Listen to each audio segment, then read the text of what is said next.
சகோதரர்கள் யாவருக்கும் ஈஸ்வா கிறிஸ்துக்குள்ளான அன்பான வாழ்த்துக்களை தெரிவித்துக் கொள்கிறேன். நாம் கடந்த 3 வாரங்களாக தேவனுடைய உன்னதமான குண இயல்புகளை குறித்து நாம பார்த்து கொண்டிருக்கிறோம். அந்த காரியங்களை குறித்து 3 வாரங்களாக நாம் பார்த்திருக்கிறோம். தேவனுடைய குண இயல்புகளை குறித்து நாம் பார்த்து கொண்டிருக்கிறோம். தேவனுடைய உன்னதமான இயல்புகள், அது பண்புகள் அப்படிங்கிறத வந்து பார்த்து கொண்டிருக்கிறோம்.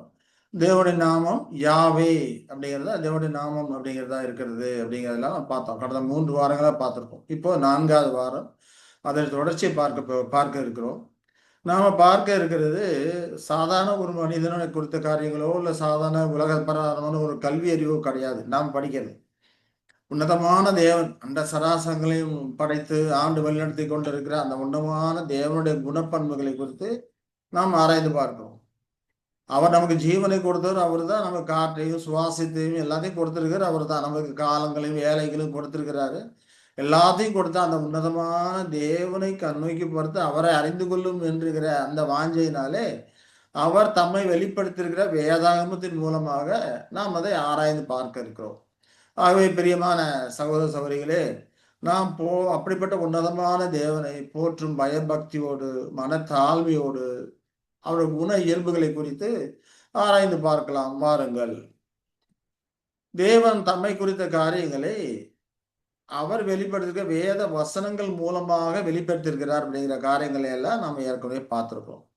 அப்ப இந்த வேத வசனங்கள் மூலமாக நாம பார்க்கும்போது அவருடைய குண இயல்புகள் 2 விதமாக இருக்கிறதை நாம பார்க்கிறோம் இல்லைங்களா? ஒண்ணு இருத்தலுக்கான இயல்புகள், அவருடைய இருக்கக்கூடிய அந்த இயல்புகள், அவருடைய அட்ரிபியூட்ஸ் இயல்புகள் அப்படிங்கிறப்ப 2 விதமா இருக்கு. ஒண்ணு இருத்தலுக்கான இயல்புகள், இன்னொன்னு குண இயல்புகள். அப்போ குண இயல்புகள் அப்படிங்கிறப்போ ஞானம், நீதி, அன்பு, வல்லமை, இது குண இயல்புகளா இருக்கிறது. இருத்தலுக்கான இயல்புகள் அப்படிங்கிறப்போ ஒரு 14 விதமான இயல்புகள் இருக்கிறதை நம்ம இங்க லிஸ்ட் போட்டு உங்களுக்கு கொடுக்கப்பட்டிருக்கிறது. இது வேதாகமத்திலிருந்து நம்ம எடுத்திருக்கிறோம். தேவ ஏற்பாடுகள் இது வந்திருக்கிறது. தேவைப்படுபவர்கள் அதை எடுத்து படித்து பார்க்கலாம். அதற்கான காரிய பேஜ் நம்பர்லாம் ஆரம்பத்திலே கொடுத்துருக்குறேன், ஸ்கிரீனில் கொடுத்துருக்கிறேன். நீங்க பார்த்து அதை படித்து புரிந்து கொள்ளலாம். சரி, இப்ப இருத்தலுக்கான இயல்புகள் அப்படிங்கிறப்ப இதுவரைக்கும் நம்ம கடந்த 3 வாரங்களா கிட்டத்தட்ட 6 இயல்புகளை குறித்து படித்திருக்கிறோம்.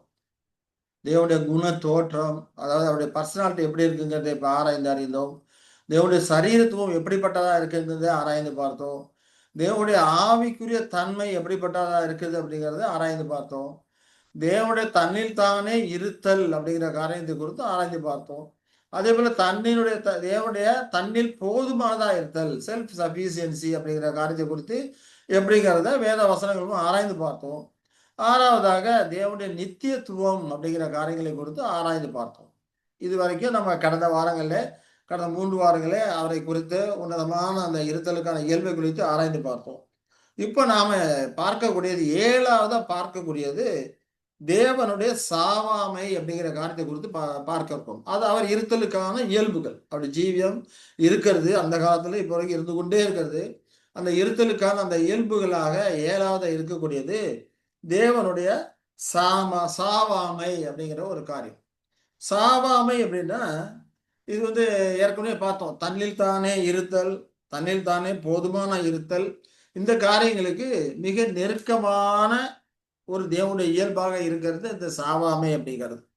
சாவாமை அப்படின்னா சாவு நுழையக்கூடாத ஒரு நிலைதான் சாவாமை. அதை அழியாமை என்றும் சொல்லலாம். ஆனா அழியாமை அப்படிங்கிறப்போ எதுவுமே அழிக்க முடியாது. ஏன்னா சாவாமை அப்படிங்கிறப்ப யாராலுமே அழிக்க முடியாது. அப்படிப்பட்ட ஒரு நிலை அப்படிங்கிறப்ப அதை அழியாமை என்று எடுத்துக்கொள்ளலாம். ஆனா அழியாமை என்று எடுத்துக்கொள்ளும் போது தமிழில் இன்னொரு காரியத்துக்கும் நாம அழியாமை அப்படின்னு தான் சொல்றோம். தன்னில் தானே கெட்டு அழிந்து போகக்கூடிய தன்மை இருக்கக்கூடிய ஒரு காரியம் இருக்கு இல்லையா? சில காரியங்கள் வந்து தன்னில் தானே கெட்டு அழிந்து போகாது. தன்னில் தானே கெட்டு அழிந்து போகாத ஒரு தன்மையும் நாம என்ன பண்றோம்? சாவாமை அப்படின்னு சொல்லி சொல்றோம். உதாரணத்துக்கு பார்த்தோம்னா தேவதூதர்கள் இருக்கிறாங்க. தேவதூதர்கள் ஆவிக்குரிய சரீரத்தில் இருந்தாலும் அவர்கள் சரீரம் தன்னில் தானே கெட்டு அழிந்து போகக்கூடிய தன்மை உடையது அல்ல.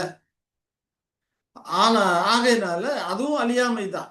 ஆனா தேவன் நினைச்சா அவர்களை அழிக்க முடியும். ஆனா அவர்கள் தன்னைத்தானே கெட்டு அழிந்து போகக்கூடியவர்கள் அல்ல. உதாரணத்துக்கு பார்த்தோம்னா ஒரு இரும்பு இருக்கு. வெளியில போட்டோம்னா மாலையில பனியில நனைஞ்சு துரு பிடிச்சு அப்படியே இல்லாம போயிடும். நாளடைவுல பார்த்தா மண்ணோட மண்ணா மக்கி போயிடும். அப்ப என்ன அர்த்தம்? அது தண்ணீர் தானே அழியக்கூடியதா இருக்கு. கரெக்டபிளா இருக்குது. தண்ணீர் தானே அழியக்கூடியதாக அது இருக்கக்கூடியதா இருக்குது. மனிதனோட சரீரம் அதுதான். அதற்கு தேவையான போஷாக்கெல்லாம் கொடுக்கலன்னா தண்ணீர் தானே கெட்டு அழியக்கூடியதா இருக்குது. ஆனா இந்த தேவதூதர்களுடைய சரீரம், ஆவிக்குரிய சரீரம் தண்ணீர் தானே கெட்டு அழியக்கூடியது அல்ல. ஆகையினால் அது சாவாமை, அழியாமை. அது சாவாமை கிடையாது, அழியாமைன்னு சொல்றோம். அந்த அழியாமைன்னு இருந்தாலும் கூட தேவன் நினைச்சா அதை அழிக்கலாம். அதை ஏதோ வேற ஒரு பிரமாணங்களை பயன்படுத்தி தேவன் என்ன பண்றாரு? அழிச்சிடலாம். ஆனா தண்ணில் தானே கெட்டு அழியாது. இப்ப நம்முடைய மாம்ச சரீரம் இருக்குன்னா இது தண்ணில் தானே கெட்டு அழிந்து போகக்கூடிய ஒரு தன்மை உள்ளதா இருக்குது. ஆனா அவர்களுடைய சரீரம் தண்ணீர் தானே கெட்டு அழிந்து போகக்கூடிய தன்மையுடையது அல்ல. அதற்கும் அழியாமை என்றுதான் நம்ம தமிழ்ல சொல்றோம். ஆனா யாவே தேவனுக்கு அழியாமை அப்படின்னு சொல்லும்போது அவருடைய காரியம் எப்படின்னு பார்த்தோம்னா சாவு நுழையக்கூடாத ஒரு தன்மை. அதனால அதை சாவாமை அப்படி என்று நம்ம சொல்லுகிறோம். இப்ப இந்த நிலையில சாவுக்கு அழிவுக்கு வழியே கிடையாது. எதுவுமே எதுவுமே பண்ண முடியாது. அப்ப சாவுக்குள்ளான ஒரு நிலைக்கு முற்றிலும் நேர் எதிரான ஒரு நிலையாக அவருடைய நிலை அந்த இருத்தலுக்கான இயல்புகள் இருக்குது. இயல்பு அப்படிங்கிறதுல சாவாமைங்கிறது சாவு நுழைய முடியாத ஒரு தன்மையாக அழியக்கூடிய தன்மைக்கு நேர் எதிரான ஒரு தன்மையா இருக்குதுன்னு பார்த்தோம். அப்ப சாவுக்குள்ளான ஒரு நிலை அப்படின்னா அதை எப்படி புரிந்து கொள்ளலாம்னா நிச்சயம் நான் செத்தே ஆகணும் அப்படிங்கிற கட்டாயம் கிடையாது. சாவுக்குள்ளான நிலை அப்படின்னா தண்ணிகளானே கெட்டு போக தன்மை உடையது அல்ல, உடையதாக இருந்தா அதாவது சாரி சாவுக்குள்ளான நிலை அப்படின்னா நிச்சயம் செத்துதான் ஆகணும் அப்படிங்கிற ஒரு நிர்பந்தம் தருகிற ஒரு நிலையை அது அர்த்தப்படுத்தாது. ஆதாம் படைக்கப்பட்ட போது சாவுக்குன்னால ஒரு நிலையிலே தான் படைக்கப்பட்டிருந்தான் இல்லைங்களா? தேவ சாயலில் தேவ ரூபத்தில் படைக்கப்பட்டிருந்தான். ஆனா அது செத்துதான் ஆகணும் கட்டாயம் கிடையாது. பாவம் செய்ததுனாலதான் அவனுக்கு மரண தண்டனை வந்தது. அவன் அவன் தேவன் தன்னுடைய பராமரிப்பை எடுத்துட்டாரு. அவனாலே சாகக்கூடிய தன்மையில போய் கொண்டிருக்கிறான். இப்ப தேவன் தன்னுடைய பராமரிப்பை எடுக்காதபடிக்கு அவன் பாவம் செய்யாதபடிக்கு தேவனோட பராமரிப்பிலே இருந்து கொண்டிருப்பானால் அவன் நிச்சயமாக மரண தண்டனை அவனுக்கு வந்திருக்காது. அவன் பாவம் செய்ததுனால்தான் மரண தண்டனையை கொடுத்து தேவன் தம்முடைய பராமரிப்பை எடுத்துட்டாரு. ஆகையினால அவருடைய சரீரமானது அழிவுக்கு ஏதுவாக சென்று கொண்டிருக்கிறது. தன்னில் தானே கெட்டு போய் கொண்டிருக்கிறது அப்படின்னு சொல்லி பார்ப்போம். அப்ப தேவன் மனுஷனை படைக்கும் போது பறிச்சுதான் ஆகணும் அப்படிங்கிற மாதிரி படைக்கல. சாவுக்குள்ளான நிலையா இருந்தாலும் கூட தேவனுக்கு விரோதமாக போகும்போது தான் அந்த நிலை அவனுக்கு ஏற்படக்கூடியதா இருக்குது அப்படின்னு சொல்லி நம்ம பார்க்கிறோம். உதாரணம் பார்த்தோம்னா மண்ணெண்ணெய் இருக்குது, பெட்ரோல் இருக்குது. பெட்ரோல், டீசல், மண்ணெண்ணெய் இதெல்லாம் எரியக்கூடிய தன்மை உள்ளதா இருக்கு இல்லையா? ஆனா தானே தீப்பிடிச்சு எரிந்து விடும் அப்படின்னு சொல்லி நம்ம அர்த்தம் கொள்ள அவசியம் இல்லை. அது தானே தீப்பிடிச்சு எரியாது. யாராவது கொளுத்தி விட்டாதான் அதை எரியும் இல்லைங்களா? அப்ப மண்ணெண்ணெயா இருந்தாலும் கெரோசினா இருந்தாலும் அதை பாதுகாப்பிலே வைக்கப்பட்டிருந்தால் பராமரித்து சரியான விதத்திலே பராமரித்து பாதுகாத்து வைக்கப்பட்டிருந்தால் அது தீப்பிடித்து எரியாது இல்லையா? அது எரிந்து அழிந்து போகக்கூடிய தன்மையா இருந்தாலும் சாவுக்கு அது எரிந்து அதை பாதுகாப்பில் வைக்கப்பட்டிருக்குமானால் எரிந்து அழிந்து போகாது. அது போலதான் மனிதனை படைக்கும் போது தேவன் அவனை தன்னுடைய பாதுகாப்பிலே தன்னுடைய பராமரிப்பிலேயே வைத்திருந்தார். ஆனாலும் அவனுடைய நிலை சாவுக்குள்ளான நிலைதான். ஆனா அந்த பராமரிப்பை எடுத்து விட்டதுனால அவன் என்ன பண்றான்? அபூர்ணமான தன்மைக்கு போகிறான். அப்ப அபூர்ணமான தன்மைக்கு போய் அவனுடைய சரீரமானது செத்துக்கொண்டே போகக்கூடிய ஒரு நிலைக்கு வருது. அப்ப சாவுக்குள்ளான நிலை அப்படின்னாக்க சாக வேண்டும் என்ற கட்டாயம் கிடையாது. ஆனால் பாவம் செய்வார்களானால் தவறு செய்வார்களானால் அது அதோட பராமரிப்பை நாம் விட்டுட்டோம் அப்படின்னாக்க அது என்ன ஆகுது? சாவுக்குள்ளான ஒரு நிலையா ஆகுது. அதுதான் சாவுக்குள்ளான ஒரு நிலை அப்படிங்கிறத நம்ம புரிந்து கொள்கிறோம் இல்லையா? அப்ப ஆதாம் பாவம் செய்யாம இருந்தான்னா சாக வேண்டிய அவசியம் இல்லை. தேவனுடைய பராமரிப்பிலும் பாதுகாப்பிலும் அவன் இருந்து கொண்டே இருப்பான். தேவன் தன்னுடைய பராமரிப்பு எடுத்துறாரு. ஜீவ விருட்சத்தான கனியை அவன் சாப்பிடாதபடிக்கு, தொடாதபடிக்கு அதை விலக்கிறாருன்னு சொல்லி நாம பார்க்கிறோம் இல்லைங்களா?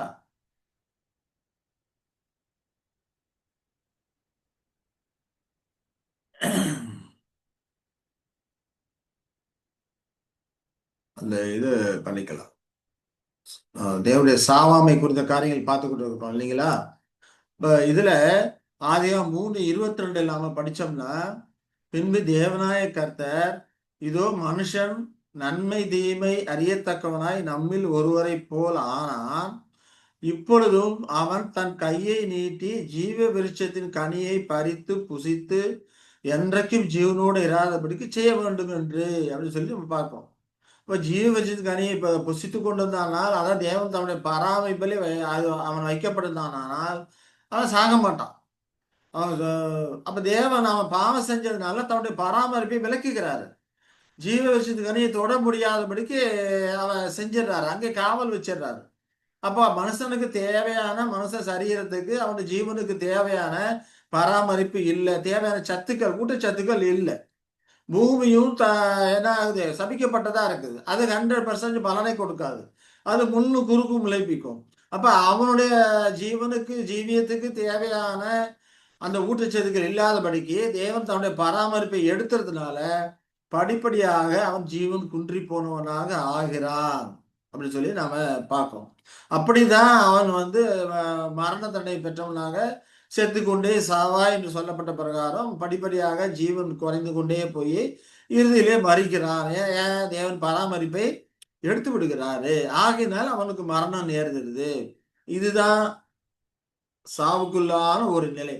ஒருவேளை அவன் அந்த ஜீவவிருட்ச கனியை தொடர்ந்து சாப்பிட்டு கொண்டே இருப்பதற்கு தேவன் அனுமதித்திருந்திருப்பாரானால் அவன் மறிக்க வேண்டிய அவசியம் கிடையாது, தொடர்ந்து இருந்து கொண்டே இருப்பான்.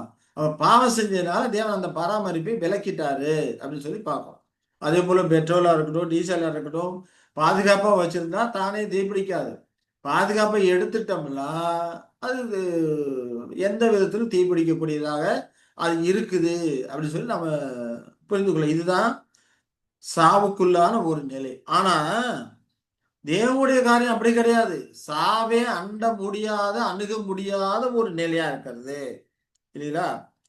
அது மட்டும் இல்லாம சாத்தானை குறித்து பார்க்கிறோம், தேவ தூதுகளை குறித்து பார்க்கிறோம். சாத்தானும் அழியக்கூடியவன் தான். அவன் ஆவிக்குரிய சரீரத்தில் இருந்தாலும் கூட அவனும் அழியக்கூடியவன். சாவுக்குள்ளான ஒரு நிலையில அவன் அழியக்கூடியவன் தான். ஆனா அவன் சரீரம் தன்னில் தானே கெட்டு போகும் தன்மையுடையது அல்ல. தேவன் அவனுக்கு மரண தண்டனை கொடுக்கலாங்க. தன்னில் தானே கெட்டு போகக்கூடிய தன்மையுடையது அது கிடையாது அப்படின்னு சொல்லி நம்ம பார்க்கிறோம். அப்ப சாத்தானும் சாவுக்குள்ளானவனா இருக்கிறான். அதை பத்தி வேத வசங்கள் பார்த்தோம்னா ஹெப்ரேயர் 2:14 பார்க்கணும் இல்லையா? மரணத்துக்கு அதிகாரியாகிய பிசாசானவனை தமது மரணத்தினாலே அழிக்கும்படிக்கு. அப்ப அவன் அழிவுக்குள்ளானவன், அழிவுக்கு அவனை அழிக்க முடியும். ஆனா யாவே தேவனுடைய காரியம் அழிக்கவே முடியாது. அதை அழியாமை என்று அதை சொல்வதற்கும் இங்கே இவனும் அழியாமைக்குரியவனா இருக்கான்னு சொல்றதுக்கும் வித்தியாசம் இருக்குது. இவனை நினைச்சா தேவன் நினைச்சா அழிக்க முடியும். ஆனா தேவனுடைய ஜீவியம் அந்த இருத்தாலானது யார் நினைச்சாலும் அழிக்க முடியாது. அது சாவாமை உள்ளது. தன்னில் தானே ஜீவனுள்ளவரா இருக்கிறார், தன்னில் தானே போதுமானவரா இருக்கிறார். ஆகையினால அது மரணத்துக்கு ஏதுவானது கிடையாது. சாவாமை உள்ள அப்படி இருத்தல் அப்படிங்கிறது சாவாமை உள்ள இருத்தலா இருக்கிறது அப்படின்னு சொல்லி பார்க்கிறோம். ஆனா சாத்தானுடைய காரியம் அப்படி அல்ல, அவனை அழிச்சு போடுறாரு அப்படின்னு சொல்லி நம்ம வேத வசனம் புரிந்து கொள்கிறோம். ஏசாயா 27:1 பார்த்தோம்னா, லிவியாதான் என்னும் கோணலான சர்ப்பத்தையே கடிதும் பெரிதும் பலத்ததுமான தமது பட்டயத்தினாலே தண்டிப்பார், சமுத்திரத்தில் இருக்கிற வலு சர்ப்பத்தை கொன்று போடுவார். இது சாத்தானை குறித்து சொல்லிய காரியங்களா இருக்கிறது. அப்ப வலு சர்ப்பத்தை கொன்று போடுவார், அப்ப சாகடிப்பாரு அப்படின்னு சொல்லி பார்க்கும்போது சாத்தான ஆவிக்குரிய ஜீவியா இருந்தாலும் அவனுக்கும் மரணம் என்று அழிவு ஒன்று இருக்குது. தேவன் நினைக்கும் போது தேவ சித்தப்படி அவனை அவர் அழிக்கிறன்னு சொல்லி பார்க்கிறோம் இல்லைங்களா? அதே போல வெளிப்பத்திரம் 12:9 அதை குறித்து பார்க்கிறோம். உலக மனத்தையும் மோசம் போக்குற பிசாசு என்றும் சாத்தான் என்று சொல்லப்பட்ட பழைய பாம்பாகிய பெரிய வலு சர்ப்பம் தள்ளப்பட்டது. அது பூமியிலே விழ தள்ளப்பட்டது. அதனோடு கூட அதை சேர்ந்த தூதரும் தள்ளப்பட்டார்கள் என்று நம்ம பார்க்கிறோம். அப்ப சாத்தான் அழியக்கூடியவனாய் இருக்கிறான். ஆனா அவருடைய ஜீவன் தன்னில் தானே கெட்டு போகும் தன்மையுடையது அல்ல. ஆனா தேவனுடைய காரியம் பார்த்தோம்னா சாவு நுழையக்கூடாத ஒரு நிலையாக அது இருக்கிறதா புரிந்து கொள்வோம். என்னுடைய 7வது இருத்தலுக்கான அந்த காரியம், அந்த இயல்பு சாவு நுழையக்கூடாத ஒரு இயல்பாக இருக்கிறது அப்படின்னு சொல்லி நம்ம பார்க்கிறோம். அப்ப எல்லா தேவ தூதர்களுமே சாவக்கூடியவர்களாக இருக்கிறார்.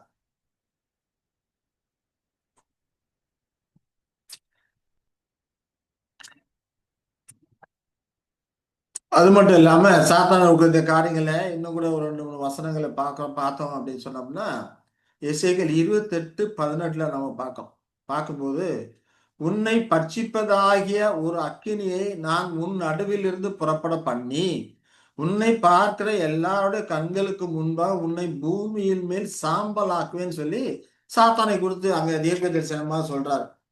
அப்போ அவனை அழித்து போறது அவனுக்குள்ளேது ஒரு அக்கினி எழும்பி அவனை அழித்து போடுது அப்படிங்கிற மாதிரி அங்க தேவ அங்க தீர்க்க தரிசனம் சொல்லப்பட்டிருக்கு. அப்படிங்கிறப்போ சாத்தான் அழியக்கூடிய ஒரு தன்மை உள்ளவன்.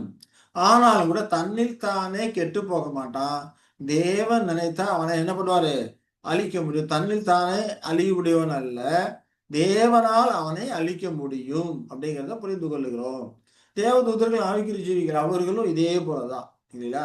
அதே போல எசேக்கியேல் 28:19 படிக்கும்போது, இனி ஒருபோதும் இருக்க மாட்டாய் என்று உரைக்கிறார். இனி ஒருபோதும் இல்லாதபடிக்கு அவனை அங்கே அழிச்சு போடுவதாக தீர்க்க தரிசனமா சொல்றதை நாம் பார்க்கிறோம். அதே போல ஆதியாகமத்திலும் தீர்க்க தரிசனமா சொல்லியிருக்கிறார். ஆதியாகமம் 3:15 பார்க்கும்போது, அவர் உன் தலையை நசுக்குவார், நீ அவர் குதிங்காலை நசுக்குவார்ன்னு சொல்லப்பட்டிருக்கும் போது, அப்போ யாரு? ஸ்திரீயின் வித்து உன் தலையை நசுக்கும் என்று சொல்லுகிறார் இல்லைங்களா? அப்ப ஸ்திரீயின் வித்து அப்படிங்கிறப்போ அந்த அந்த வித்து கிறிஸ்துவன்னு சொல்லி கலாத்தில ஒரு பவுல் சொல்லுகிறதை நம்ம படித்தெல்லாம் ஏற்கனவே படிச்சிருக்கிறோம். அப்ப கிறிஸ்துவார் அவர் தலையை சாத்தவ தலையை நசுக்குவார் இல்லையா? அப்படிங்கிறத புரிந்து அப்ப என்னது? அழித்து போடுவாங்க அப்படிங்கிறத புரிந்து கொள்ளுகிறோம். அதே போல் ரோமர் 16:20 பார்த்தோம்னா அதற்கு இணையாகவே சொல்றாரு. இந்த ஆதியாகமம் சொல்லப்பட்ட அந்த காரியங்களை இணையாக ரோமர் 16:20 பவுல் சொல்லும்போது, சமாதானத்தின் தேவன் சீக்கிரமாய் சாத்தானை உங்கள் கால்களின் கீழே நசுக்கி போடுவார் என்று சொல்வதை பார்க்கிறோம். அப்ப சாத்தானும் அவனை சேர்ந்த தூதர்கள் எல்லாமே அழிவுக்குரியவர்கள் தான். எல்லாரும் சாகக்கூடியவர்கள் தான். ஆனா சாக வேண்டும் என்று அவசியம் இல்லை. எப்ப அவரை அழிச்சு போடுறாரு? பாவம் செய்யறவங்களை தான் அழிச்சு போடுவார். பாவம் செய்யும் போது தேவனுக்கு விரோதமா இருக்கும்போது அவர்களை அழித்து போடுறதுக்கு தேவனால் ஆகும், அழித்து போடுறாரு. ஆனா சாகணுங்கிற அவசியம் இல்லை. அவர் பாவம் செய்யாதிருப்பார்களானால் சாக வேண்டும் என்று அவசியம் கிடையாது. ஆதாமும் பாவம் செய்யாதிருப்பானால் சாக வேண்டும் என்று அவசியம் கிடையாது. ஆகையினால ஆதாமும் ஏவாளும் அழியக்கூடிய தன்மை, சாவாமை உடையவர்கள் அல்ல, சாவுக்குள்ளான நிலை. ஆனாலும் கூட இவர்கள் தேவதூதர்களுடைய தேவதூதர்கள் ஆவிக்கு சரீரத்தில் இருக்கும் போதும் அவர்களும் சாவுக்குள்ளானவர்கள் தான். ஆனால் தன்னில் தானே கெட்டு போகக்கூடிய தன்மையுடையவர்கள் அல்ல. அது தன்னில் தானே கெட்டு அழிந்து போகாது. ஆனா தேவன் அழிந்து போடுவார். ஆனா மனுஷ சரீரம்னு பார்க்கும்போது அதில் தன்னில் தானே கெட்டு அழிந்து போகும். தேவன் தம்முடைய பராமரிப்பை விலக்கிக் கொள்வாரானால் தன்னில் தானே கெட்டு அழிந்து போகும். அப்ப ரெண்டுக்கும் உள்ள வித்தியாசம் நமக்கு புரியுது.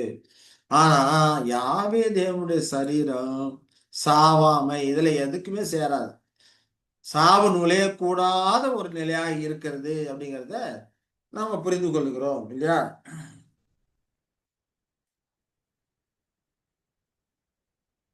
அப்ப மனிதனாய் யெஷுவாவும் கூட சாகக்கூடியவராக தான் இருந்தாரு. அதனால்தான் மனுஷனை மீட்பதற்காக தம்முடைய ஜீவனை அவரை கொடுக்கக்கூடியவராக இருந்தான்னு சொல்லி பார்க்கிறோம். அப்ப இழந்து போனதை திரும்ப பெற்ற மனுக்களும் நித்திய ஜீவனை உடையவர்களாக இருப்பாங்க. நித்திய ஜீவனை உடையவர்களா இருந்தாலும் கூட அந்த நிலையிலும் கூட அவர்கள் எப்படி இருப்பாங்க? மாம்சீகத்தில் இருப்பதனால சாகக்கூடியவர்களாக தான் இருப்பாங்க. ஆனா சாக வேண்டும் என்ற கட்டாயம் கிடையாது, அவசியம் கிடையாது. அவர்கள் தேவனோடு கூட ஐக்கியத்தில் இருப்பார்களானால், பாவம் செய்யாது இருப்பார்களானால் தொடர்ந்து நித்திய காலமாக ஜீவனோடு இருந்து கொண்டே இருப்பார்கள். சாக வேண்டிய அவசியம் இல்லை. அப்ப சாகக்கூடிய அந்த ஜீவிகள் தேவனோடு இணக்கமா இருப்பார்களானால் சாக வேண்டிய அவசியம் இல்லை, தொடர்ந்து இருந்து கொண்டே இருப்பார்கள். சரி. அதே போல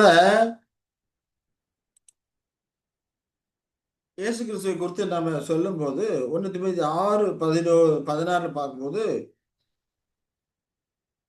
6:16 1 தீமோத்தேயு 6:16 ஆண்டவர் சொல்லும்போது, ஒருவராய் சாவாமை உள்ளவரும் சேரக்கூடாத ஒளியில் வாசம் பண்ணுகிறவரும் மனுஷரில் ஒருவரும் கண்டிராதவரும் காணக்கூடாதவருமாய் இருக்கிறார். அவருக்கே கனமும் வல்லமையும் உண்டாயிருப்பதாக என்று நம்ம படிக்கிறோம்.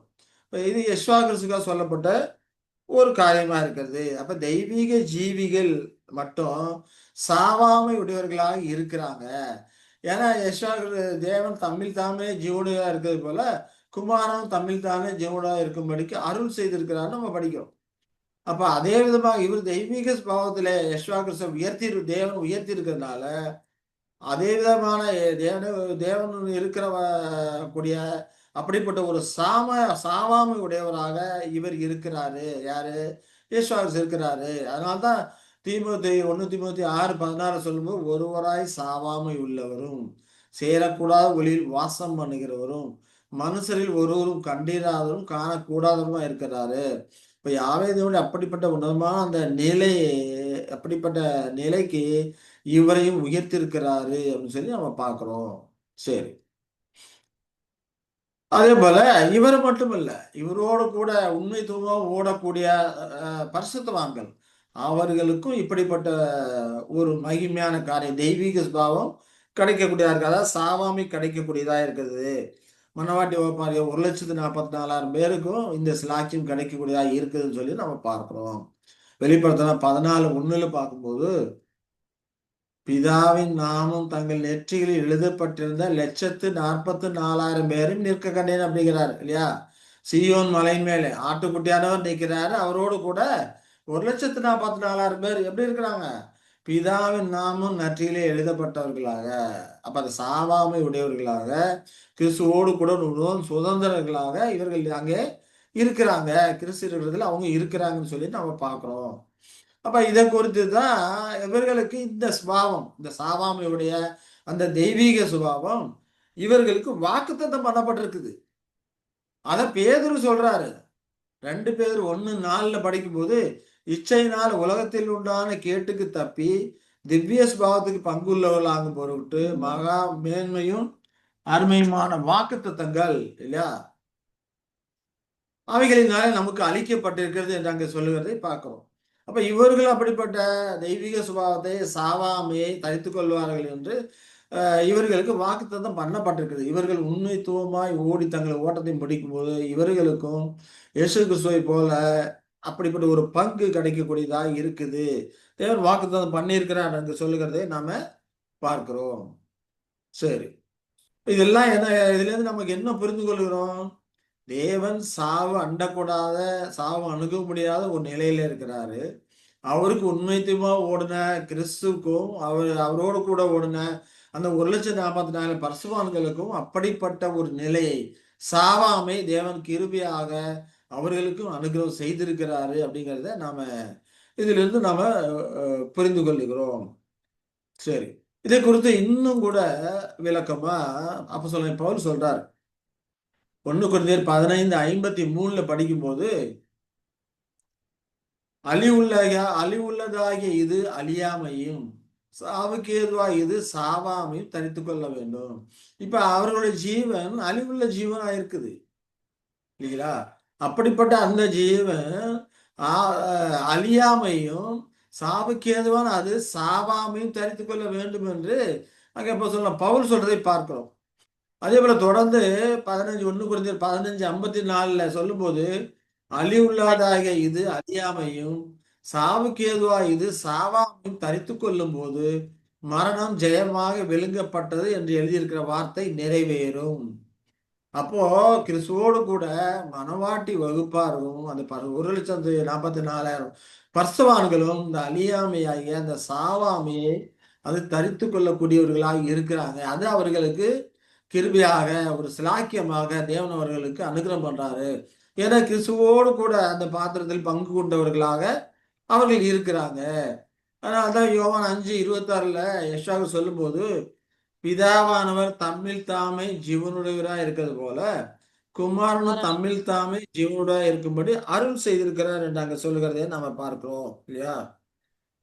அப்ப இந்த வார்த்தைகளை பாருங்க, தம்மில் தாமே ஜீவனுடையவராய் இருக்கிறது போல குமாரன் தம்மில் தாமே ஜீவனுடையவராய் இருக்கும் அருள் செய்திருக்கிறார் அப்படிங்கிறப்போ, இந்த வார்த்தைகள் சாவாமைக்கு உற்சாகம் ஊட்டக்கூடிய வார்த்தைகளாக அது இருக்கிறது. அருமையான ஒரு சொற்பொருள் விளக்கமா இருக்கிறது.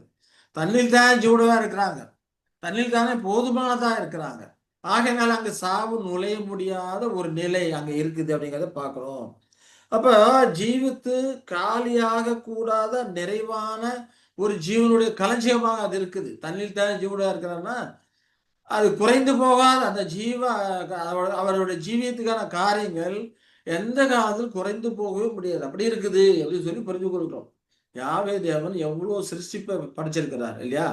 நமக்கு ஜீவனை கொடுக்கும்போது, ஆதாமுக்கு ஜீவனை கொடுக்கும்போது ஜீவ சுவாசை நாசியிலே ஊதினார், அவன் ஜீவாத்மானான்னு சொல்லப்பட்டது. அவருடைய ஜீவியத்திலிருந்து அவருடைய ஜீவனத்திலிருந்து தான் இந்த காரியங்களை செய்கிறார்.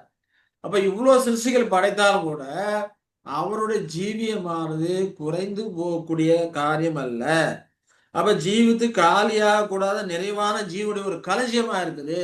எவ்வளவு ஜீவராசிகளை சிருஷ்டித்தாலும் அந்த ஜீவராசிகளுக்கு தன்னுடையதிலிருந்து அந்த ஜீவனை கொடுத்தாலும் அது என்ன பண்ணாது, காலியாகவே ஆகாது. அப்பேற்பட்ட உன்னதமான ஒரு காலியாக முடியாத ஒரு ஜீவனை தான் அவர் பெற்றிருக்கிறாரு. அதுல குறைய ஒரு அல்ல குறையாத ஜீவ களஞ்சியமாக அது இருக்குது. அப்ப எந்த ஒரு சூழலிலும் அவருடைய ஜீவனை பிரிக்கவோ அல்லது குறைந்து போகவோ செய்யக்கூடாத ஒரு நிலை. அதுதான் தன்னில் தானே ஜீவனோடு இருக்கிறது அப்படின்னு சொல்லி புரிந்து கொள்கிறோம். அப்ப இந்த விதமான ஜீவ களஞ்சியமாகிய இந்த விதமாக ஜீவனுடைய ஜீவ களஞ்சியமாகிய முதல் மெய்ப்பொருள் யாரு? யாவை தேவன் இல்லையா? அவர் மட்டும்தான் இப்படிப்பட்டவரா இருக்கிறாரு. ஆனா பிற்காலங்களே தம்முடைய குமாரனுக்கும் ஒரே பெயரான குமாரன் யெஷுவாவுக்கும் பர்சுவான்களுக்கும் இப்படிப்பட்ட சாவாமையுடைய ஒரு காரியத்தை அவர்களுக்கு அனுகிரகம் செய்திருக்கிறார் சொல்லி பார்க்கிறோம் இல்லையா? அப்ப அவர்களுக்கு எது மரண பரிந்தும் உண்மையா இருந்த அந்த நிபந்தனை கீழே தான் இதை அருள் செய்திருக்கிறார். மரண பரிந்தும் உண்மையா இருந்தவங்க, உண்மைத்துவம் உள்ளவர்களா இருந்தாங்க. நாங்க மதிப்பதாக இருந்தாலும் தேவனை விட்டு பின்வாங்க மாட்டோம் என்று உபத்திரன் மத்தியிலே நிரூபித்து காட்டினவங்க முற்றிலுமா ஜெயம் கொண்ட ஒரு வகுப்பாராக அவர்கள் இருக்கிறாங்க. ஆகையினால் தேவன் அவர்களுக்கு இப்படிப்பட்ட காரியங்களை அவர்களுக்கு வாக்குத்தத்தம் பண்ணியிருக்கிறாரு அப்படிங்கிறத நாம பார்க்கிறோம்.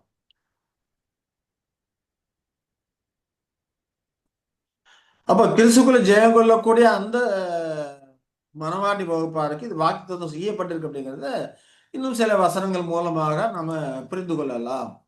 ரோமர் 2:7 நம்ம பார்க்கும்போது என்ன சொல்றாரு? சோர்ந்து போகாமல் நற்கிரிகளை செய்து மகிமையும் கனத்தையும் அழியாமை தேடுகிறவர்களுக்கு நித்திய ஜீவனை கொடுப்பார். மகிமை கனம் அழியாமை அப்படிங்கிறப்போ அது சாவாமைக்குரிய ஒரு தன்மை, சாவு நுழைய முடியாத ஒரு தன்மையா இருக்கிறது. எப்போ சோர்ந்து போகாமல் நற்கிரியை செய்கிறவர்களுக்கு தான் அதெல்லாம் அருள் செய்வதற்கு அங்க வாக்குத்தத்தம் பண்ணப்பட்டிருக்கிறத நம்ம பார்க்கிறோம் இல்லையா? அப்ப வேற யாருக்கும் சாவாமை கொடுப்பதாக தேவன் வாக்குத்தத்தம் செய்யல. அப்போ இவைகள் எல்லாமே சாவு நுழைய முடியாத அண்டக்கூடாத ஒரு நிலையாக இருக்குது அப்படிங்கிறத நாம இந்த வசனங்கள் மூலமாக நாம புரிந்து கொள்ளுகிறோம்.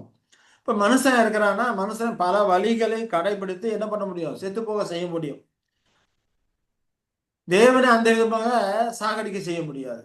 இப்ப மனுஷனை தண்ணிக்குள்ள அமிழ்த்தி போட்டோம்னா செத்து போயிடுவான் இல்லையா?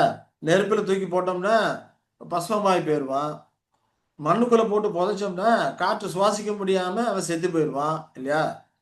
கடுமையான குளிர் வந்துன்னா விரைச்சி போய் செத்து போயிடுவான்.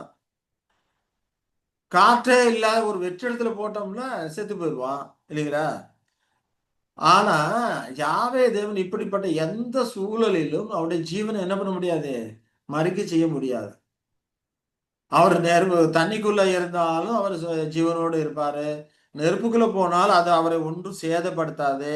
மண்ணுக்குள்ள போனாலும் அவருக்கு எதுவும் சேதப்படுத்தாது. கடுமையான குளிரா இருந்தாலும், காற்று நீக்கப்பட்ட வெற்றிடம் எப்படிப்பட்ட காரியமா இருந்தாலும், அவரை எதுவும் ஒன்றுமே செய்ய முடியாது. அதுதான் சாவு அணுக முடியாத ஒரு நிலை, சாவாமை என்று வேதாகம் சொல்லப்படுகிறதை நாம் பார்க்கிறோம். அப்போ ஒன்றுமே அவரை என்ன பண்ண முடியாது? சேதப்படுத்த முடியாது. அவர் ஜீவனை குறைவுபடவும் செய்ய முடியாது. அவருடைய சரீரத்திலிருந்து, அவருடைய ஆவிக்குரிய சரீரத்திலிருந்து அவருடைய ஜீவனை எதுவுமே பிரிக்க முடியாது. மரணமே ஊடுருவ முடியாதவர் அப்படிங்கிறதான் சாவாமையுடையவர், தண்ணீர் தானே ஜீவனுடையவர், இப்படி எல்லாம் நாம் அதை குறித்து விளக்கமாக அதை புரிந்து கொள்வதற்கு முற்படுகிறோம். வேதாந்தத்தில் அவரை குறித்து இவ்வளோ காரியம் சொல்லப்பட்டிருக்கு. எதுக்கு? நாம அந்த சாவாமைங்கிற காரியத்தை புரிந்து கொள்ளணுங்கிறதுக்காக தான் இவ்வளோ வியாக்கியானங்கள் தேவன் நமக்கு கொடுத்து வச்சிருக்கிறார். அப்ப இவற்றை நாம பக்தியோடு ஈடுபாடோடு படித்து அதனுடைய இருக்க உண்மைத்துவத்தை நாம் அறிந்தோமானால் அது தேவன் நம்முடைய இருதயத்துல நம்முடைய துதிக்கும் சோத்திரத்துக்கும் பாத்திரமானவர் என்பதை உணர செய்யும். எந்த அளவுக்கு அவருடைய குண இயல்புகளை, இருத்தலுக்கான இயல்புகளை எல்லாம் உளமாற நாம புரிந்து கொள்கிறோமோ அந்த அளவுக்கு அவரிடத்துல நமக்கு என்ன வரும்? போற்றும் பயம் பக்தி வரக்கூடியதா இருக்கும். அவருடைய உன்னதமான நிலையெல்லாம் நம்ம யோசிச்சு பார்த்தோம்னா ஆட்டோமேட்டிக்கா அவருக்கு முன்பாக நம்முடைய முழங்கால் முடங்கும். நாம் நம்மை தாழ்த்தக்கூடியவர்களாக நாம இருப்போம். அப்ப அப்படிப்பட்ட உன்னதமான தேவன் நாம் தொழுது கொள்வதற்கும் புகழ்வதற்கும் தகுதியானவர். அப்ப அவரை பக்தியோடு வணங்கவும் உன்னதம் மதிக்கவும் இது நம்ம செய்ய இந்த அறிவு இல்லையா? தேவனை குறித்த இந்த அறிவு தான் அவரை உன்னதமாக மதிக்கவும் அவரை புகழவும் சோதரிக்கவும் செய்யக்கூடியதா இருக்குது. இந்த அறிவு இல்லாதனாலதான் ஆதாம் எழுந்து போனான். ஆதாம் படைக்கும் போது ஃப்ரெஷ்ஷா வந்திருக்கிறான் இல்லையா? பூர்ணமானவன் தான். பூர்ணமான சரீரம், மனநிலையில, சரீர நிலையில, சிந்தனையில, மத ரீதியான எல்லாத்துலயும் பூர்ணமா தான் இருக்கிறான். ஆனா தேவனை குறித்த அறிவை என்ன பண்ணணும்? அவன் வளர்த்து கொள்ளணும்.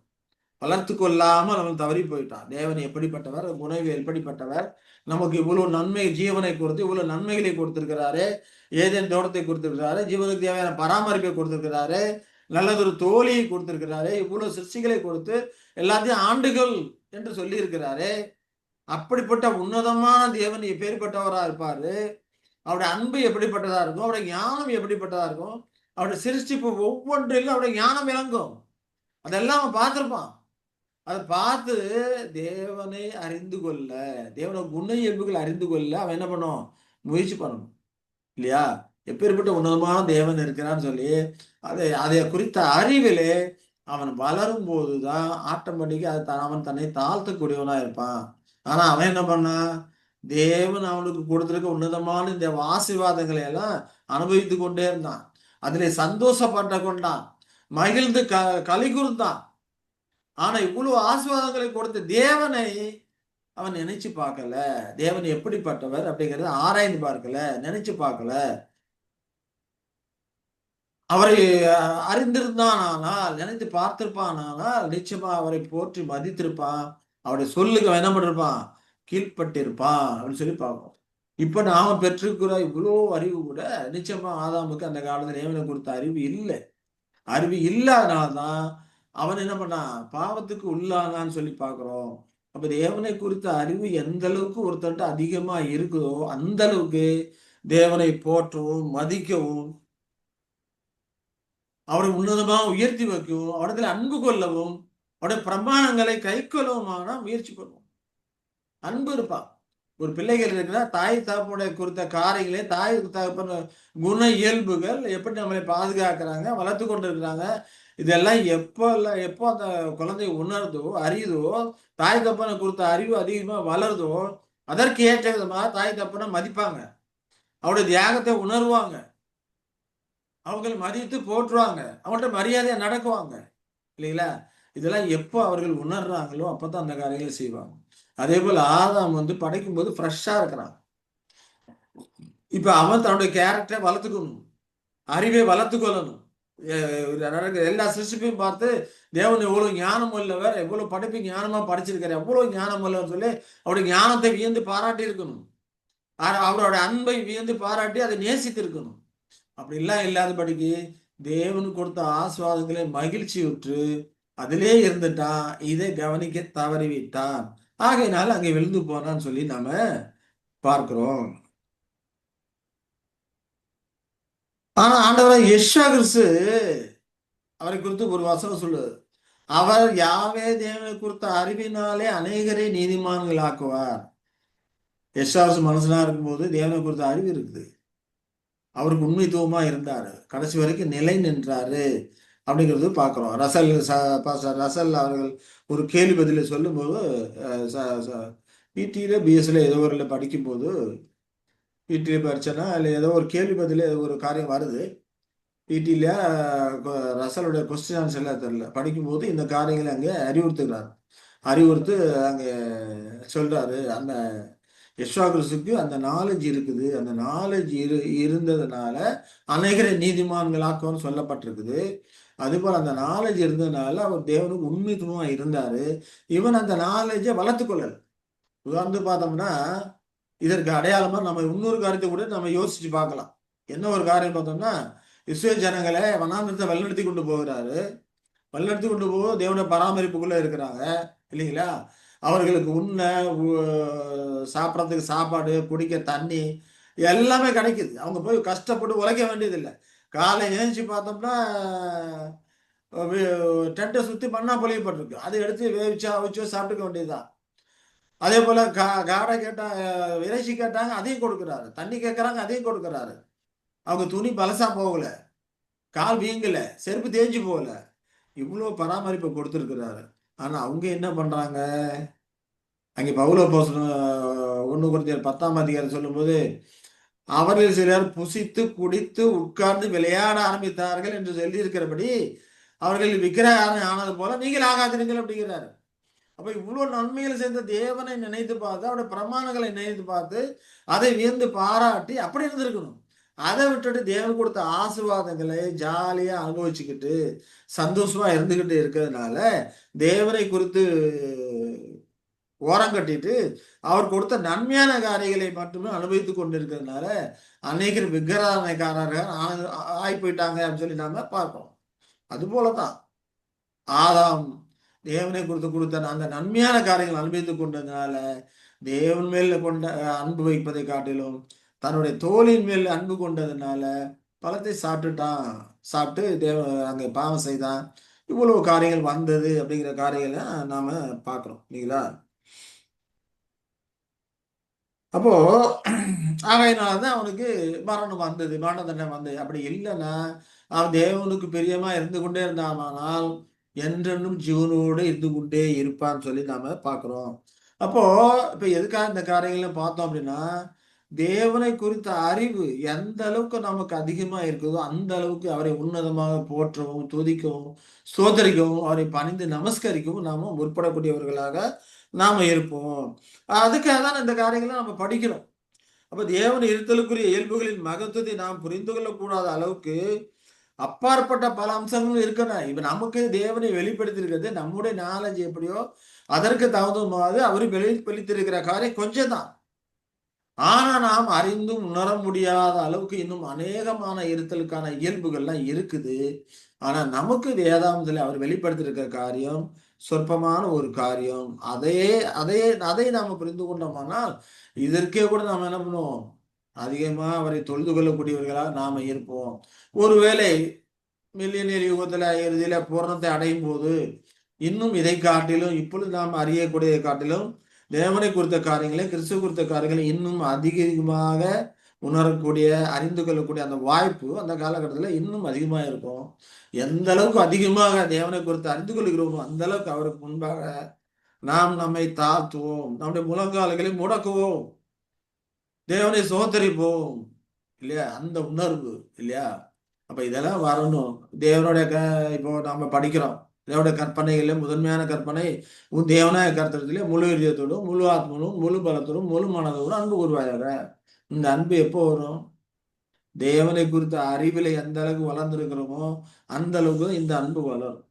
தேவனை எந்த அளவுக்கு அறிந்து உணர்ந்து கொண்டு இருக்கிறோமோ, அவருடைய ரட்சிப்பின் திட்டத்தை எவ்வளவு அறிந்து உணர்ந்து கொண்டு இருக்கிறோமோ அந்த அளவுக்கு தான் தேவனத்தில் அன்பு வரும். இன்னைக்கும் அநேக கிறிஸ்தவர்கள் எப்படி இருந்திருக்கிறாங்க? உலக பிரகாரமான ஆசீர்வாதங்களுக்காகவே ஓடிக்கொண்டிருக்கிறாங்க. நீங்க பைபிள் வேத வசனம் வசனம் சொல்ல அதே பார்த்து கொண்டு இருக்கீங்கன்னு சொல்லிட்டு அநேகர் சொல்றதை நாம பார்க்கிறோம் இல்லையா? இவ்வளவு ஆழமா படிக்க வேண்டிய அவசியம் இல்லை என்று அநேக கிறிஸ்தவர் சொல்றாங்க. தேவனை எவ்வளவுக்கு ஆழ்ந்து நாம் அறிந்து உணர்கிறோமோ அந்த அளவுக்கு அவருடைய உண்மையாக தொழுது கொள்ளக்கூடியவர்களா இருப்போம், உண்மையாக ஆராதிக்கக்கூடியவர்களா இருப்போம். ஆகையினால இவ்வளவு ஆழ்ந்து ஒவ்வொரு காரியத்தையும் நுணுக்கமாக நாம அவரை குறித்து அறிய நம்ம முற்பட்டு கொண்டிருக்கோம். தேவன் நமக்கு வெளிப்படுத்தின காரியங்களை அறிய முற்பட்டு கொண்டிருக்கிறோம் வேத வசனங்கள் மூலமாக.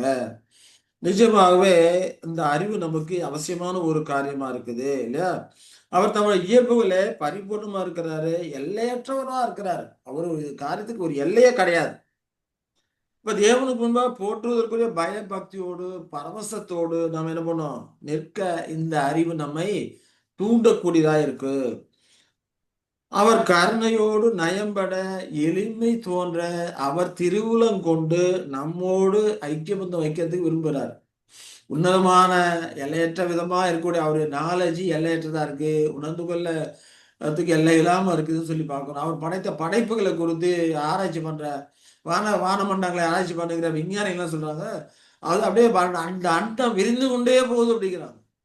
ஏன்னா அவர் எவ்வளவு டெலஸ்கோப் வச்சு பார்த்தாலும் பார்த்தாலும் அது தெரிந்து கொண்டே இருக்கு. இன்னும் நட்சத்திரம் தெரிந்து கொண்டே தான் இருக்குது. நமக்கு இது இன்னும் அப்படிங்கிறனால அது விரிந்து கொண்டே போகுது அப்படிங்கிற மாதிரி சொல்றாங்க. அப்பேற்பட்ட உன்னதமான தேவன் தம்மோடு நம்மை ஐக்கியம் கொள்ளும்படிக்கு நாம் கேட்கும் போதெல்லாம், நாம் கூப்பிடும் போதெல்லாம், நாம் ஜெபிக்கும் போது நம்மோடு கூட இருந்து நமக்கு உதவி பண்ணும்படிக்கு நமக்கு பதில் அளிக்கும்படிக்கு இருக்கிறாருன்னா அப்ப நிச்சயமா நாம் எப்படி இருக்கணும்? பணிந்து குனிந்து முழங்கால் படக்கூடிய முழங்கால் பணிந்து குனிந்து வணங்கக்கூடியவர்களாக நாம் இருக்க வேண்டும். இதுல நமக்கு கிடைத்த ஒரு மிகப்பெரிய ஸ்லாக்கியமா கருத்து அவரை குறித்த அறிவு தேவன் நமக்கு வேதாந்தம் வெளிப்படுத்திருக்காங்க. நமக்கு கிடைத்த ஒரு மிகப்பெரிய ஸ்லாக்கியம், உன்னதமான ஒரு பாக்கியம். இவைகளை உற்று பார்க்க தேவதூதரும் ஆசையா இருக்கிறாங்க. இந்த காரியங்களை புரிந்து கொள்வதற்கு அறிந்து கொள்வதற்கு தேவதூதரும் ஆசையா இருக்கிறாங்க. வேதாகமம் வேதாகமத்தில் சொல்லப்பட்டிருக்குது இல்லைங்களா? ஆனா தேவன் இந்த காலங்களில் நமக்கு இப்படிப்பட்ட அருமையான காரியங்களை வெளிப்படுத்திருக்கிறார், அவரை கொடுத்த காரியங்களை வெளிப்படுத்திருக்கிறார் அப்படின்னா அது நமக்கு கிடைத்த ஒரு மிகப்பெரிய ஒரு சிலாக்கியமா இருக்கிறது. அதனாலதான் சங்கீதக்காரன் சொல்றார், சங்கீதம் 95:6 பார்க்கும்போது நம்மை உண்டாக்கின கர்த்தருக்கு முன்பாக நாம் பணிந்து குனிந்து முழங்கால் படியிட கடவோம் வாருங்கள் என்று அங்க சொல்லுகிறதை நாம பார்க்கிறோம் இல்லையா? அப்போ அவரை குறித்த அந்த அறிவு கைமாறாக அவரை துதிக்கவும் சோத்தரிக்கவும் மகிமைப்படுத்தவும் அவருக்கு முன்பாக நம்மை மண்டிட்டு முழங்கால் படவும் செய்யக்கூடியதாக இருக்குது.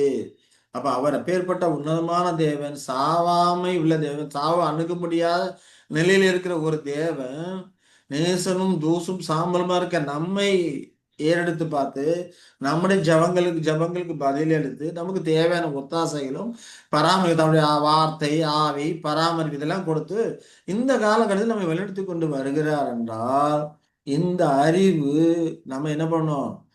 முழு இதயத்தோடும் முழு ஆத்மாவோடும் முழு பலத்தோடும் முழு மனதோடும் அவரை நேசிக்க நம்மை தூண்டக்கூடியதாக இருக்கும் என்பதில் எந்த ஒரு சந்தேகமும் இல்லை.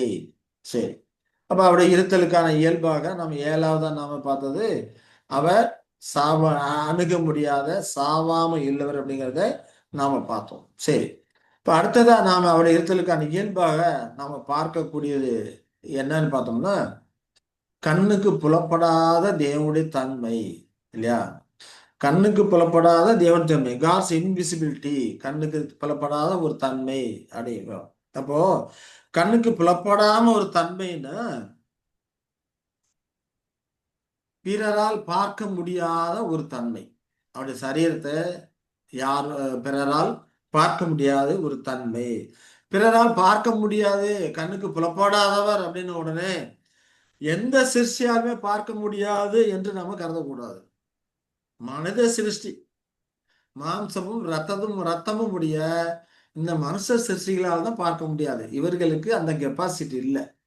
இந்த மனுஷனுடைய கண்களுக்கு அந்த ஒரு கெப்பாசிட்டி இல்லை. ஒரு குறிப்பிட்ட லெவலுக்கு மேல போச்சோம் நம்மளோட கண்கள் பார்வை இழந்துரும், நம்முடைய சரீரமும் பொசிஞ்சு போயிடும். அந்த அளவுக்கு இருக்கக்கூடியதா இருக்கிறது. ஆனா தேவனை, ஆவியா இருக்கிற தேவனை ஆவிக்குரிய தேவதூதர்களால் பார்க்க முடியும். மனுஷங்களால் தான் பார்க்க முடியாது. தேவதூதர்களால் பார்க்க முடியும் சொல்லி நம்ம இந்த காரியத்தை புரிந்து கொள்கிறோம். அதை குறித்து பார்க்கும்போது மத்தேயு 18:10 பார்க்கிறோம். இந்த சிறியரில் ஒருவனையும் அற்பமாய் எண்ணாதபடிக்கு எச்சரிக்கையாயிருங்கள். அவர்களுக்குரிய தேவதூதர்கள் பரலோகத்திலே என் பரமபிதாவின் சமூகத்தை எப்போதும் தரிசிக்கிறார்கள் என்று உங்களுக்கு சொல்லுகிறேன் என்று நாங்கள் சொல்வதை நம்ம பார்க்கிறோம் இல்லைங்களா? அப்ப தேவதூதர்கள் அவரை தரிசிப்பாங்க, தேவதூதர்கள் அவரை பார்ப்பாங்க, தேவதூதர்களுக்கு அவரை பார்க்கவும் அவரோடு பேசவும் அவருடைய வார்த்தைகளை கேட்கவும் அவர்களால் முடியும். அதற்கான கெப்பாசிட்டி தேவதூதர்களுக்கு இருக்குது. ஏன்னா தேவதூதர்கள் ஆவிக்குரிய ஜீவிகளாக இருக்கிறாங்க. அவர்களுக்கு நம்மை போன்ற மாம்சீக சரீரம் கிடையாது. நம்மை போல ரத்தமும் சதையும் உள்ள சரீரம் அவர்களுக்கு கிடையாது. அதாவது அவர் தேவன் ஆவியா இருக்கிறாரு அப்படிங்கிறத பார்த்தோம்.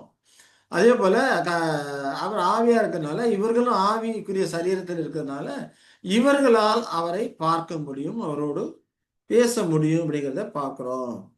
அது ஆண்டவராகிய இயேசு கிறிஸ்துவே அங்க சொல்லியிருக்கிறார் அப்படிங்கிறத நாம இந்த வசனங்கள் மூலம் புரிந்து கொள்கிறோம் இல்லையா? அப்ப எல்லா ஆவி ஜீவிகளாலும் ஆவியா இருக்க தேவனை பார்க்க முடியும். எப்படிப்பட்ட சிருஷ்டிகளுக்கு கண்ணிலே புலப்படாதவர் அப்படின்னு பார்த்தோம்னா மனுஷ கண்களுக்கு தான் புலப்படாதவர். அதை எஸ்ஸா கிறிஸ்துவ குறித்து சொல்லும்போது 1 தீமோத்தேயு 6:16 சொல்றார். ஒரு மனுஷரில் ஒருவரும் கண்டிராதவரும் காணக்கூடாதவருமா இருக்கிறார். ஏன்னா தேவன் குமாரனுக்கு அப்படிப்பட்ட காரியத்தை கொடுத்திருக்கிறாரு, சாவாமை கொடுத்திருக்கிறாரு. அப்ப அவர் தெய்வீக சுபாவத்தில் இருக்கிறனால அவரை யாரும் பார்க்க முடியாது. மனுஷரில் ஒருவரும் கண்டிராதவரும் காணக்கூடாதவருமா இருக்கிறவர் என்றாங்க. அப்ப சொல்ல பவுல் இயேசு கிறிஸ்துவை குறித்து சொல்லும்போது பார்க்கிறோம். அப்ப இவரையே மனுஷங்களை ஒரு காண முடியாதுன்னா இவருக்கு இப்படிப்பட்ட தன்மையை கொடுத்த யாரை தேவனை பார்க்க முடியுமோ? நிச்சயமா பார்க்க முடியாது. அப்ப இயேசு தம்முடைய மகிமைப்படுத்தப்பட்ட சரீரத்துல கண்ணுக்கு புலப்படாதவராய் இருக்கிறார் என்று இங்க சொல்லுகிறதை நாம பார்க்கிறோம். மனுஷன் ஒருவரும் கண்டிராதவரா இருக்கிறார், காணக்கூடாதவரா இருக்கிறார் பார்க்கிறோம். அப்ப தேவன் அப்ப என்ன புரிஞ்சுக்கிறோம்? தேவன் மனிதனை போன்ற மாம்ச கண்களுக்கு அதற்கு கீழான சிருஷ்டிகளுக்கும் கண்ணுக்கு புலப்படாதவராக இருக்கிறாரு அப்படிங்கிறத இந்த காரியங்கள் மூலமாக நாம் புரிந்து கொள்கிறோம். ஆனா ஒரு சிலர் இதை ஏற்றுக்கொள்வதில்லை. அது என்ன கண்ணுக்கு புலப்படாத தன்மை அப்படின்னு சொல்லி ஒரு சிலர் ஏற்றுக்கொள்றதில்லை.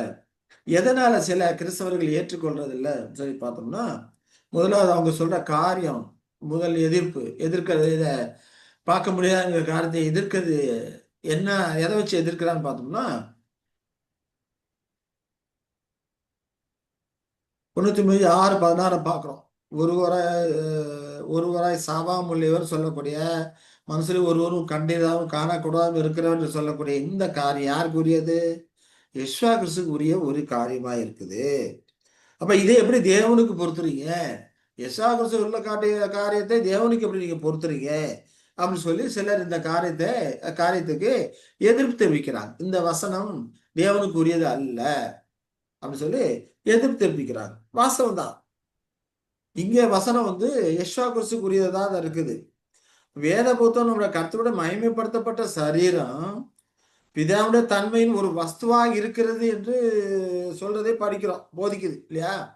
மகிமைப்படுத்தப்பட்ட இந்த சரீரம் பிதாவின் சரீரத்தோட ஒரு வஸ்துவாக அது இருக்குது அப்படின்னு சொல்லி போதிக்கிறது. அப்ப கிறிஸ்துவின் சரீரம் மாம்ச கண்களுக்கு புலப்படாதவதா இருக்குது, ஒருவரும் கண்டிராதவமா இருக்குது அப்படிங்கிறப்போ நிச்சயமாக எந்த சரீரத்தின் சாயலாக கிறிஸ்துவின் சரீரம் இருக்கிறதோ அந்த சாயலின் தேவனுடைய சரீரம் மாம்சீக ஜீவிகளுக்கு புலப்படாம தானே இருக்க முடியும். இதை காட்டிலும் மேன்மையான உன்னதமான ஒரு சரீரமாக அல்லவா அது இருக்கும். அப்படிங்கிறபோது இவரையே காண முடியலை. பிதாவால் மகிமைப்படுத்தப்பட்ட, பிதாவால் மேன்மைப்படுத்தப்பட்ட யெஷுவா கிறிஸ்துவின் சரீரத்தையே மனுஷன் ஒருவரும் கண்டிராதவராக இருக்கிறார், காணக்கூடாதவராக இருக்கிறான்னு சொல்லும்போது நிச்சயமா தேவனுடைய சரீரத்தையும் ஒருவரும் மாம்சீகத்தில் இருக்கிற மாம்சத்தில் ஒருவரும் கண்டிராதவரும் காணக்கூடாதவருமா இருக்கிறார் அப்படிங்கிறதா இதற்கான பதிலா இருக்குது அப்படின்னு சொல்லி நம்ம பார்க்கிறோம். ரெண்டாவதா என்ன காரணம் சொல்லி இந்த உண்மையை எதிர்க்கிறாங்க அப்படின்னு சொல்லி பார்த்தோம்னா பவுல் அப்போஸ்தலனுக்கு யெஷுவா தரிசனம் ஆனாரே இல்லையா?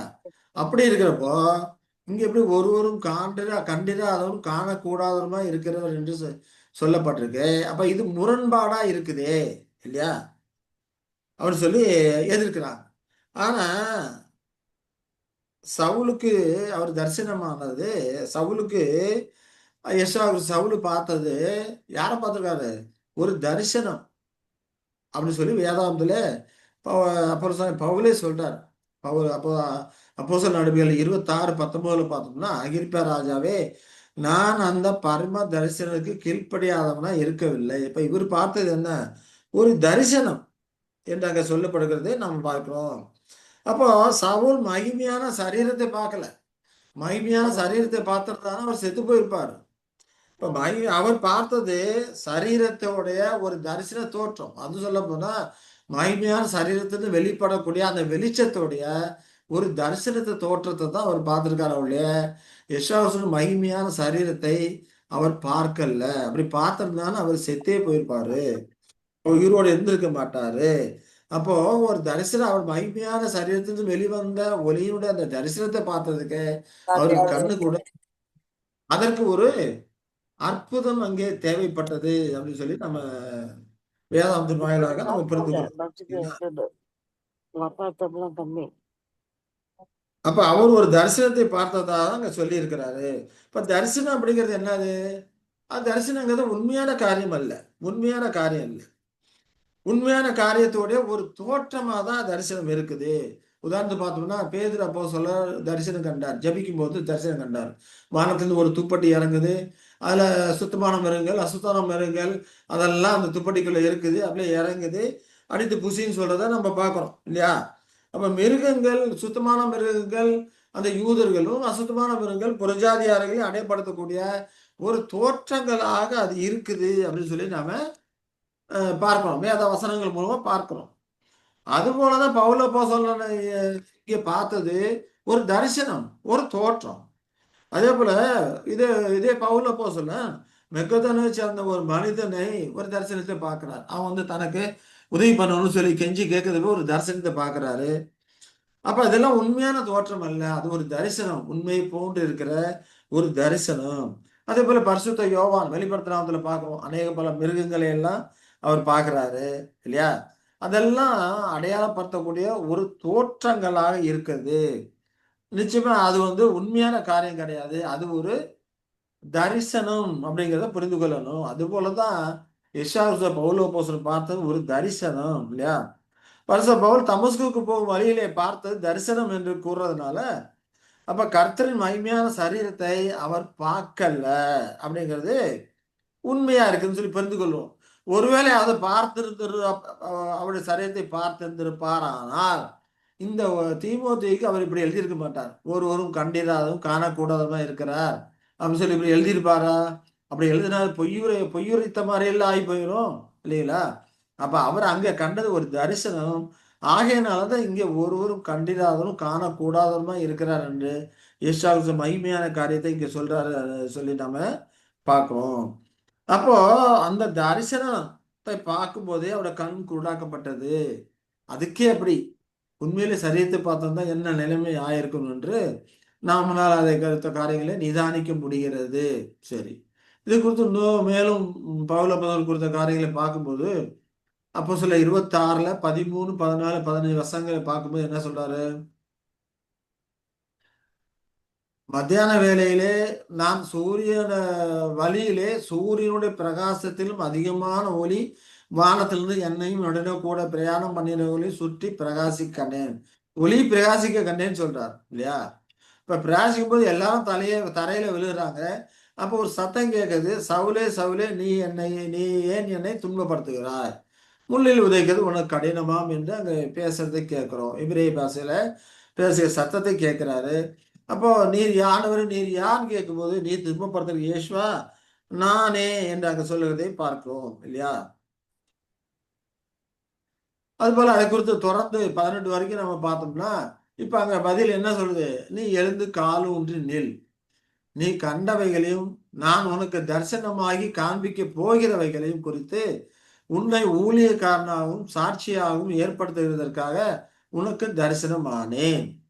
உன் சுய ஜனத்தாவிடத்தினின்றும் அந்நிய ஜனத்தாவிடத்தினின்றும் உன்னை விடுதலையாக்கி அவர்கள் என்னை பற்றும் விசுவாசத்தினாலே பாவ மன்னிப்பையும் பரிசுத்தமாக்கப்பட்டவர்களுக்குரிய சுதந்திரத்தையும் பெற்றுக்கொள்ளும்படியாக அவர்கள் இருளை விட்டு ஒளியின் இடத்திற்கும் சாத்தானுடைய அதிகாரத்தை விட்டு தேவனிடத்திற்கும் திரும்பும்படிக்கு நீ அவர்களுடைய கண்களை திறக்கும் பொருட்டு இப்பொழுது உன்னை அவர்களுக்கு அனுப்புகிறேன் என்றார் என்று அங்கு சொல்லுகிறதை நாம பார்க்கிறோம் இல்லையா? அப்ப கிறிஸ்துவின் சரீரத்திலிருந்து பிரிக்க முடியாத இயல்புகள் ஒன்றான அந்த பிரகாசத்தின் மகிமையான வெளிச்சத்தை அவர் பார்த்திருக்கிறார். அதுவும் அந்த மகிமையான வெளிச்சத்தை எப்படி பார்த்திருக்கிறார்? தரிசனமாக பார்த்திருக்கிறார் இல்லையா? அப்ப ஒளி நம்முடைய வெளிச்சம் நம்முடைய கர்த்தரின் சரீரத்தை பொருத்தமாக எடுத்து காட்டக்கூடியதா இருக்குது. அந்த வெளிச்சம் கர்த்தரின் சரீரத்தை பொருத்தமாக எடுத்து காட்டக்கூடியதா இருக்கிறது. ஏன்னா அந்த வெளிச்சத்தை இயேசுவான்னு நாம் அழைக்கலாம். ஏன்னு பார்த்தோம்னா பஸ்கா விருந்தின் போது நம்ம என்ன சொல்றோம்? அப்பத்தை எடுத்து இது கர்த்தருடைய சரீரம் என்று அழைக்கிறோம் இல்லையா? அதை விட அதிக பொருத்தமாக நிச்சயமா அந்த வெளிச்சத்தை இயேசுவின் சரீரம் என்று நம்ம என்ன பண்ணலாம்? அழைக்கலாம். அது தரிசனமா இருந்தாலும் கூட, அந்த ஒளி ஒரு தரிசனமா இருந்தாலும் கூட இயேசுவின் சரீரம் என்று நாம் அதை அழைக்கலாம் இல்லைங்களா? அப்ப இதுல இருந்து நம்ம என்ன தெரியுது? இதை காட்டில் அதிக மகிமையா இருக்கக்கூடிய யாவே தேவன் மனுஷ கண்களுக்கு புலப்படாதவர். ஆனா ஆவி ஜீவிகளுக்கு புலப்படாதவர் அல்ல. ஆவி ஜீவிகளுக்கு அவர் புலப்படக்கூடியவராக இருக்கிறார். அவர்களால் பார்க்க முடியும். இப்ப மாம்சிய கண்கள் ஆவிக்கு சரீரத்திலிருந்து பிரகாசிக்கிற ஒளிய பார்க்கணும்னா அதற்கு ஒரு விசேஷ விதமான அற்புதம் நமக்கு தேவையா இருக்குது. அப்ப ஆவிக்கிற சரீரங்களுடைய ஒளிகளுடைய அந்த உன்னதமான நிலையான அந்த தெய்வீக சரீரங்களை பார்க்க ஒரு அற்புதம் நடந்தால் கூட அந்த கண்கள் அந்த ஒளி வருகிற சரீரத்தின் வெளிச்சத்தின் ஊடுருவி பார்க்கறதுக்கு முன்னே அது குருடாக்கப்பட்டு போய்விடுகிறது. அப்படிதான் பவுல கண்கள் குருடாகி போயிடுச்சு.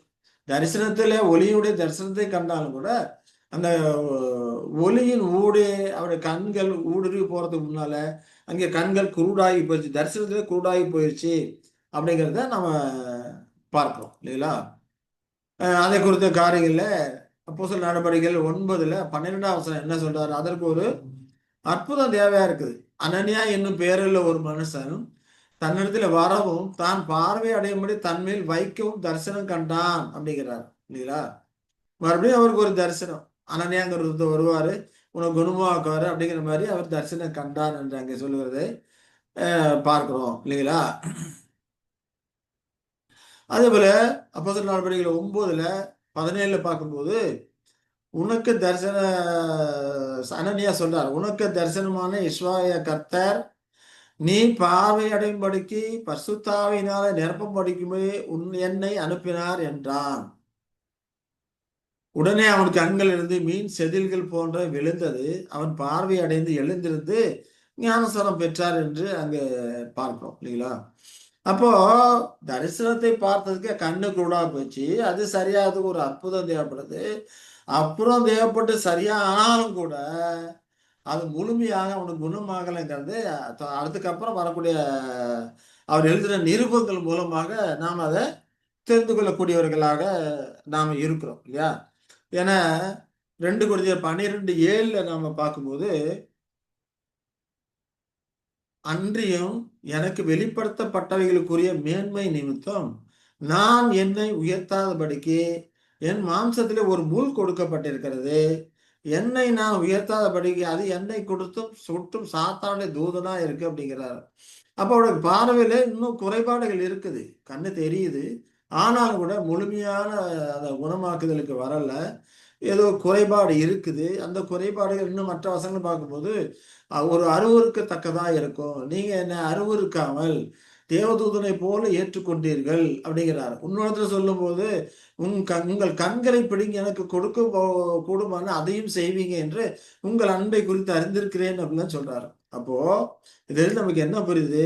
ஒரு கண்கள் பார்வை அடைந்தாலும் கூட அவரால் முழுமையாக பார்க்கல. அப்படி கண்களிலே ஏதோ ஒரு குறைபாடு இருக்குது. அது மற்றவர்கள் அருவருக்கத்தக்க விதமாக அந்த குறைபாடு இருந்து கொண்டிருக்கிறது. அது அவரை கொட்டும் சாத்தானுடைய தூதனா இருக்கு அப்படிங்கிறாரு. இதை எதற்காக தேவன் இந்த காரியங்கள் அனுமதித்திருக்கிறார் அப்படிங்கிற காரியத்தையும் சொல்றாரு. எனக்கு நிறைய வெளிப்படுத்தப்பட்டிருக்குது. அந்த வெளிப்படுத்தப்பட்ட உள்ள மேன்மை நிமித்தம் நான் என்னை பெருமையாக கர்வமாக உயர்த்தாதபடிக்கு, இல்லையா? நான் என்னை உயர்த்தாதபடிக்கு ஒரு முள்ளா அது இருக்குது. 2 தடவை வேண்டிக்கிட்டேன் இல்லையா, 3 தடவை வேண்டிக் கொண்டேன், என் கிருபை உனக்கு போதும்னு சொல்லிட்டாரு அப்படிங்கிறதுலாம் தொடர்ந்து வரக்கூடிய வசனங்கள்ல வேதாந்தம் நம்ம படிக்கிறோம் இல்லைங்களா? அப்போ யெஸ்வாவிலிருந்து பிரகாசித்த அந்த ஒளியோட அந்த ஒளியின் தரிசனத்தை பார்த்த சவுலின் அனுபவம், ஒரு மனுஷனும் என்னை கண்டு உயிரோடு இருக்கக்கூடாது அப்படின்னு சொல்லி தேவன் சொன்ன அந்த காரியங்களை எல்லாம் ஒப்பிட்டு பார்க்கும்போது, அப்ப தேவனுடைய சரீரத்திலிருந்து பிரகாசிக்கிற அந்த மகிமையான ஒளி நம்முடைய கர்த்தரிலிருந்து பிரகாசிக்கிற ஒளியை விட அதிக பிரகாசமானது என்பதை நமக்கு தெரிவிக்கக்கூடியதாக இருக்கிறது. அதே போல கர்த்தர் சரீரத்தில் பிரகாசித்த அந்த ஒளி பவுலை கொல்லல, அவரை குருடாக்கும்படி மட்டுமே செய்தது அப்படின்னு சொல்லி இந்த வசனங்கள் மூலமாக நாம புரிந்து கொள்ளுகிறோம் இல்லைங்களா? அப்ப தேவனுடைய சரீரத்தில் பிரகாசிக்கிற ஒளியை பார்த்த எவரும் உயிரோடு இருக்க முடியாது அப்படின்னு சொல்லிட்டு தேவனே நமக்கு சாட்சியாக சொல்லுகிற வேதாந்தத்துல நமக்கு சொல்லுகிற காரியங்களை நாம பார்க்கிறோம். அதை குறித்த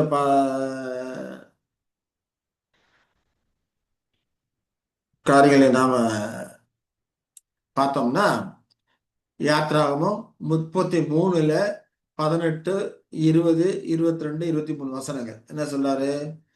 அப்பொழுது அவன் மோசேக்கு சொல்லும்போது, அப்பொழுது அவன் உம்முடைய மகிமை எனக்கு காண்பித்தருளும் என்றான். நீ என் முகத்தை காண மாட்டாய், ஒரு மனுஷனும் என்னை கண்டு உயிரோடு இருக்கக்கூடாது என்றார். அப்ப தேவனு கொடுத்தாங்க மறுமொழி என்னது? என் முகத்தை பார்க்க மாட்டேன், ஒருவனும் ஒரு மனுஷனும் என்னை கண்டு உயிரோடு இருக்க கூடாது, செத்து போயிடுவாங்கன்னு சொல்றதை பார்த்தோம் இல்லையா? ஆகையினால் என் கரத்தினால் உன்னை மூடுவேன், என் மகிமை கடந்து போகும், என் பின்பக்கத்தை காண்பாய், என் முகமும் உனக்கு காணப்படாது என்று அங்க சொல்கிறதை நாம பார்க்கிறோம். இப்ப தேவனுடைய மகிமையான ஒளி தான் அவரா இருக்குது. அதனாலதான் அப்போஸ்தலர் சொல்லும்போது தேவன் ஒளியா இருக்கிறார், அவரிடத்தில் எவ்வளவு பேரும் இருள் இல்லைன்னு சொல்லி பார்க்கணும். இப்ப தேவனுடைய சரீரம் மகிமையான ஒளியா, தேவன் அப்படிங்கிறப்போ அது ஒரு மகிமையான ஒளியாக இருக்குது. அதுதான் அவரது அவரது முகமாகவும் அது பிரகாசிக்கக்கூடியதாக இருக்குது. அப்புறம் அவருடைய ஒரு தோற்றமாகவும் அந்த வெளிச்சம்ங்கிறது அவருடைய ஒரு தோற்றமாகவும் இருக்கக்கூடியதா இருக்குது அப்படிங்கிறத அந்த வசனங்கள் மூலமா நம்ம புரிந்து கொள்கிறோம். அப்போ வேதாகம தாற்பயமானது தேவனுடைய மகத்துவத்தையும் நம்முடைய அற்பமான நிலையும் ரொம்ப தொனியாக எடுப்பித்து காட்டக்கூடியதா இருக்கு. தேவனே அப்போ எவ்வளவு உன்னதமானவர்கள், பார்க்க கூடாதவரா இருக்கிறார், சாவமை உள்ளவரா இருக்கிறாரு இல்லையா? அவர் எவ்வளவு உன்னதமான நிலையுடையவரா இருக்கிறாரு. நாம எவ்வளவு தாழ்ந்த நிலையுள்ளவர்களா இருக்கும், நாம கண்டோம்னா செத்து போயிடுவோம். அவ்வளவு தாழ்ந்த நிலையுள்ளவர்களாக குறைபட்டவர்களாக நாம இருக்கிறோம் அப்படிங்கிறத அந்த ரெண்டுக்குள்ள வித்தியாசத்தை நாம எடுப்பாய் நிலைநிறுத்தி காட்டக்கூடியதாக இருக்குது அப்படின்னு சொல்லி நம்ம பார்க்கிறோம். சரி, இப்ப இந்த காரியங்கள் எல்லாமே நமக்கு என்னத்தை அறிவுறுத்துறது? தேவன் காணக்கூடாதவராய் இருக்கிறாரு இல்லையா அப்படிங்கிறத நமக்கு அறிவுறுத்தக்கூடியதாக இருக்குது. அடுத்தது பார்த்தோம்னா உபாகமம் 4:15 படிக்கிறோம் இல்லையா? உபாகமம் 4:15 கர்த்தர் ஓரேபிலே அக்கினி நடுவிலிருந்து உங்களோட பேசின நாளில் நீங்கள் ஒரு ரூபத்தையும் காணவில்லை. கர்த்தர் எங்கிருந்து பேசியிருக்கிறாரா? அக்கினி நடுவில் இருந்து பேசியிருக்கிறாரு. அப்போ நீங்க ஒரு ரூபத்தையும் காணவில்லை எனக்கு சொல்லுகிறதை பார்க்கிறோம். அதே போல 1 ராஜாக்கள் 8:12 பார்க்கும்போது சாலமோன் ராஜா சொல்றாரு, கார் இருளிலே வாசம் பண்ணுவேன் என்று கர்த்தர் சொன்னார் என்றும் அங்கே சொல்றாரு. இப்ப கார் இருளா இருந்தாலும் அவருக்கு எல்லாம் ஒண்ணுதான். நமக்கு வேணா நம்முடைய கண்களுக்கு இருட்டுல ஒண்ணும் தெரியாது. ஆனா அவரு கார் இருளா இருந்தாலும் வெளிச்சம் வந்தால் எல்லாம் அவருக்கு ஒண்ணுதான். அங்கேயும் அவரால் இருக்க முடியும் அப்படிங்கிறத வெளிப்படுத்துறத நம்ம பார்க்கிறோம் இல்லையா?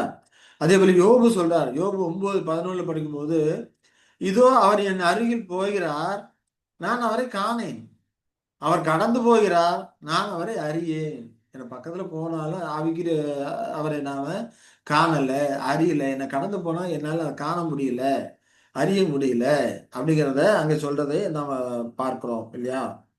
அப்ப இதெல்லாம் நமக்கு என்ன உணர்த்துது? அவர் காணக்கூடாதவரா இருக்கிறார். யாவே தேவன் காணக்கூடாதவராக இருக்கிறார். மனுஷரில் ஒருவரும் கண்டிராதவரும் காணக்கூடாதவருமா இருக்கிறார் அப்படிங்கிறத நமக்கு இது வெளிப்படுத்தக்கூடியதா இருக்குது. இன்னும் வசனங்கள் பார்த்தோம்னா யோபு இன்னும் சொல்லும்போது 23:8, 9 காரியங்களை பார்த்தோம்னா, முன்னாக போனாலும் அவர் இல்லை, பின்னாக போனாலும் அவரை காணேன், இடது புறத்தில் அவர் கிரியை செய்தும் அவரை காணேன், வலது புறத்தில் அவரை காணாதபடிக்கு ஒளித்திருக்கிறார் சொல்றாரு. இப்ப முன்னாக போனாலும் பின்னால போனாலும் அவரை நம்மளால காண முடியல. ஆனா நம்மை சுற்றி கிரியை நடப்பித்துக் கொண்டிருக்கிறார். அவருடைய செயல்பாடுகள் நம்மை சுற்றி இருந்து கொண்டே இருக்குது. ஆனால் நாம் அவரை என்ன பண்ண முடியல? காண முடியல. இடதுபுறத்தில் அவர் கிரியை செய்கிறாரு, ஆனாலும் அவரை காண முடியல. வலதுபுறத்தில் நான் அவரை காணாதபடி ஒளித்திருக்கிறேன் அப்படிங்கிறப்போ அவருக்கு இடதுபுறத்திலும் வலதுபுறத்திலும் அவர் கிரியை நடப்பித்துக் கொண்டுதான் இருக்கிறாரு இல்லையா? அவருக்கு முன்னாலையும் பின்னாலையும் அவருடைய கிரியைகள் வல்லமைகள் செயல்பட்டு கொண்டுதான் இருக்குது. ஆனால் நான் அவரை காண முடியவில்லை, காணாதபடிக்கு இருக்கிறாரு அப்படிங்கிறத இங்க யோபு அழகாக வெளிப்படுத்துகிறார் என்பதை பார்க்கிறோம். வானம் மண்டலங்கள் அந்த காரியங்கள், சூரியன் உதிக்குது, சாயங்காலம் மறையுது இல்லையா? கோள்கள் சுற்றி கொண்டு இருக்கு, இரவு பகல் வருது, இதெல்லாம் யாருடைய கிரியைகள்? யாவேதுடைய கிரியைகள். நம்மை சுற்றி அவருடைய கிரியைகள் நடப்பித்து கொண்டுதான் இருக்கிறாரு. ஆனா நாம் அவரை என்ன பண்ண முடியாது? காண முடியாது. அதான் அழகா யோபு சொல்றாரு. அவர் கிரியைகள் நம்மை சுற்றி இருக்குது. வலது புறத்துல, இடது புறத்துல, மேல கீழே எல்லா இடத்துல அவருடைய கிரியைகள் இருக்குது. சுற்றுப்புறம் எல்லாத்துலயுமே அவருடைய கிரியைகள் இருக்குது இல்லைங்களா? ஆனாலும் நாம் அவரை காண முடியாது. காணக்கூடாத தன்மையிலே அவர் இருக்கிறாரு அப்படிங்கிறத இங்க அழகா யோபு சொல்றாரு. அதே போல சங்கீதக்காரன் சங்கீதம் 18:11 சொல்லும்போது, இருளை தமக்கு மறைவிடமாக்கினார், கரும் புனல்களையும் ஆகாயத்து கார் மேகங்களையும் தம்மை சூழ கூடாரமாக்கினார்.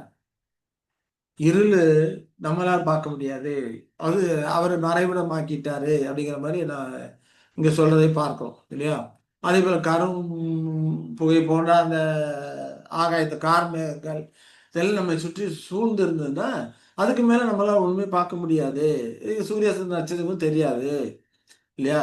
இப்ப அதற்கு மேல அவர் வந்து மறைந்து இருக்கிறார் எனக்கு சொல்லுகிறாரு. ஆனா அதெல்லாம் கூடாரமாக்கிறதுனால நம்மளால என்ன பண்ண முடியாது? பார்க்க முடியாது. மேகம் மந்தாரம் அவரை சூழ்ந்திருக்கிறது. நீதி நியாயம் அவருடைய சிங்காசனத்தின் ஆதாரமா இருக்குது. எல்லாம் சூழ்ந்து இருக்குது. நாம் அவரை என்ன பண்ண முடியாது? பார்க்க முடியல அப்படின்னு சொல்லி அங்க சங்கீதக்காரன் சொல்றதை நாம பார்க்கிறோம் இல்லைங்களா? அதே போல யோவான்ல படிக்கிறோம். 1 யோவான்ல அப்போஸ்தலன் சொல்லும்போது, தேவனை ஒருவனும் ஒரு காலம் கண்டதில்லை, பிதாவின் மடியில் இருக்கிற ஒரே பேரான குமாரனை அவரை வெளிப்படுத்தினான்னு சொல்லி பார்க்கிறோம். அப்ப ஆதியிலிருந்து அப்போது வரைக்கும் யாருமே அவரை கண்டதே இல்லை அப்படின்னு சொல்லி அங்க தெளிவா சொல்றார். ஏன்னா யாவை தேவன் காணக்கூடாதவரா இருக்கிறார், ஒருவரும் கண்டிராதவருமா இருக்கிறார் சொல்லி பார்க்கிறோம். இப்போ ஒரே பேரான குமாரன் தான் அவரை வெளிப்படுத்தினார். ஏன்னா குமாரன் லோகாசா இருக்கும்போது அவரை பார்த்திருக்கிறார், பேசியிருக்கிறார், சகலம் அவரை கொண்டு அவர் மூலமாக தான் இவர் எல்லாத்தையும் படிச்சிருக்கிறார். காரியங்கள்லாம் நம்ம ஏற்கனவே படிச்சிருக்கிறோம். அப்ப குமாரன் தான் அவரை வெளிப்படுத்துறாரு. பிதாவை குறித்து சாட்சி கொடுக்கவே நான் வந்தேன் அப்படின்னு சொல்லி இசாக்கு சொல்றாரு இல்லைங்களா? நான் செய்கிற கிரியைகள் எல்லாமே பிதாவின் கிரியைகள். அவனோட வல்லமையினால் தான் இதெல்லாம் செய்யறேன். பிசாசை விரட்டுறான்னா தேவனுடைய விரலினால் தான் பிசாசை விரட்டுறேன்னு சொல்லி ஆண்டவர் சொல்றாரு. இப்ப என்ன நம்பணும்னா என்னோட கிரியைகளை பார்த்து நம்புங்க. அவர் தான் என்னை அனுப்பினாரு, அவர் தான் என்னையில இந்த விதமாக கிரியை நடப்பிக்கிறாரு அப்படிங்கிற காரியத்தெல்லாம் நம்புங்கன்னு சொல்லி அவர் சொல்றதை நாம பார்க்கிறோம். அதே போல யோவான் 5:37 ஈஸ்வரர் சொல்றாரு, என்னை அனுப்பின பிதாதாமே என்னை குறித்து சாட்சி கொடுத்திருக்கிறார். நீங்கள் ஒரு காலம் அவர் சத்தத்தை கேட்டதும் இல்லை, அவர் ரூபத்தை கண்டதும் இல்லை, அவர் ரூபத்தை கண்டதும் இல்லை என்று சொல்லுகிறதை நாம பார்க்கிறோம் இல்லைங்களா? அவன் மனுஷர்கள் யாருமே அதை கண்டதிலும் கேட்டதும் இல்லை. இப்ப ஆதி காலத்துல மோசே, ஆபிரகாம், ஈசாக்கு, யாக்கோபுல பேசலாம் யாரா இருக்கும்? லோகாஸ். லோகாஸ் மூலமா தான் பேசுகிறார்.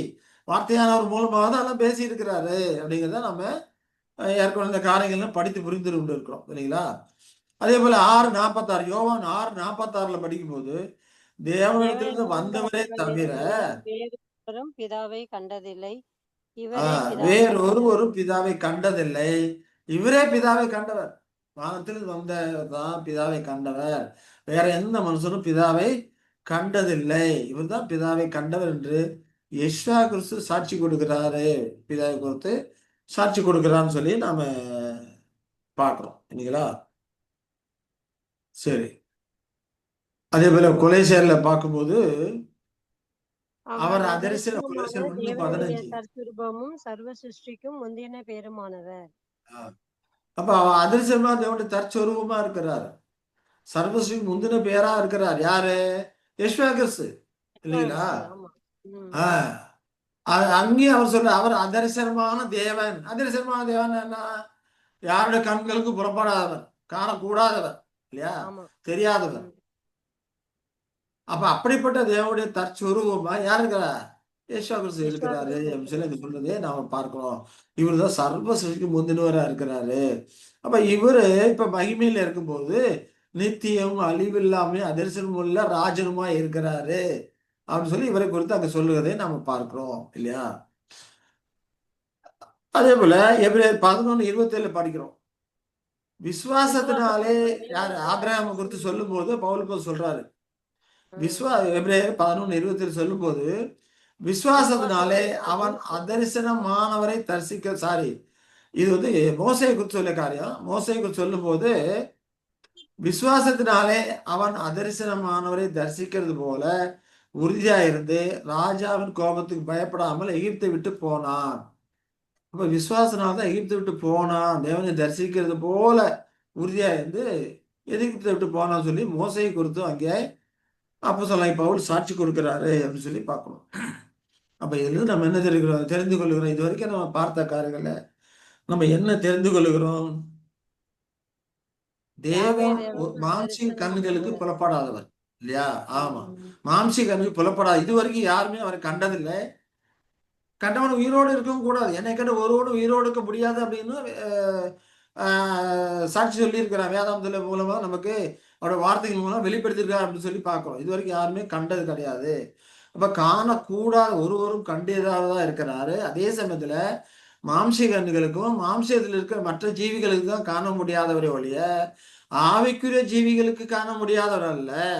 ஆவிக்குரிய ஜீவிகளா இருக்கக்கூடிய தேவதூதர்கள் அவரை காணக்கூடியவர்களாக அவருடைய சமூகத்தை தரிசிக்கக்கூடியவர்களாக அவர்கள் இருக்கிறார்கள் அப்படிங்கிறத நம்ம இந்த காரியங்கள் மூலம் நாம புரிந்து கொள்ளுகிறோம் இல்லைங்களா?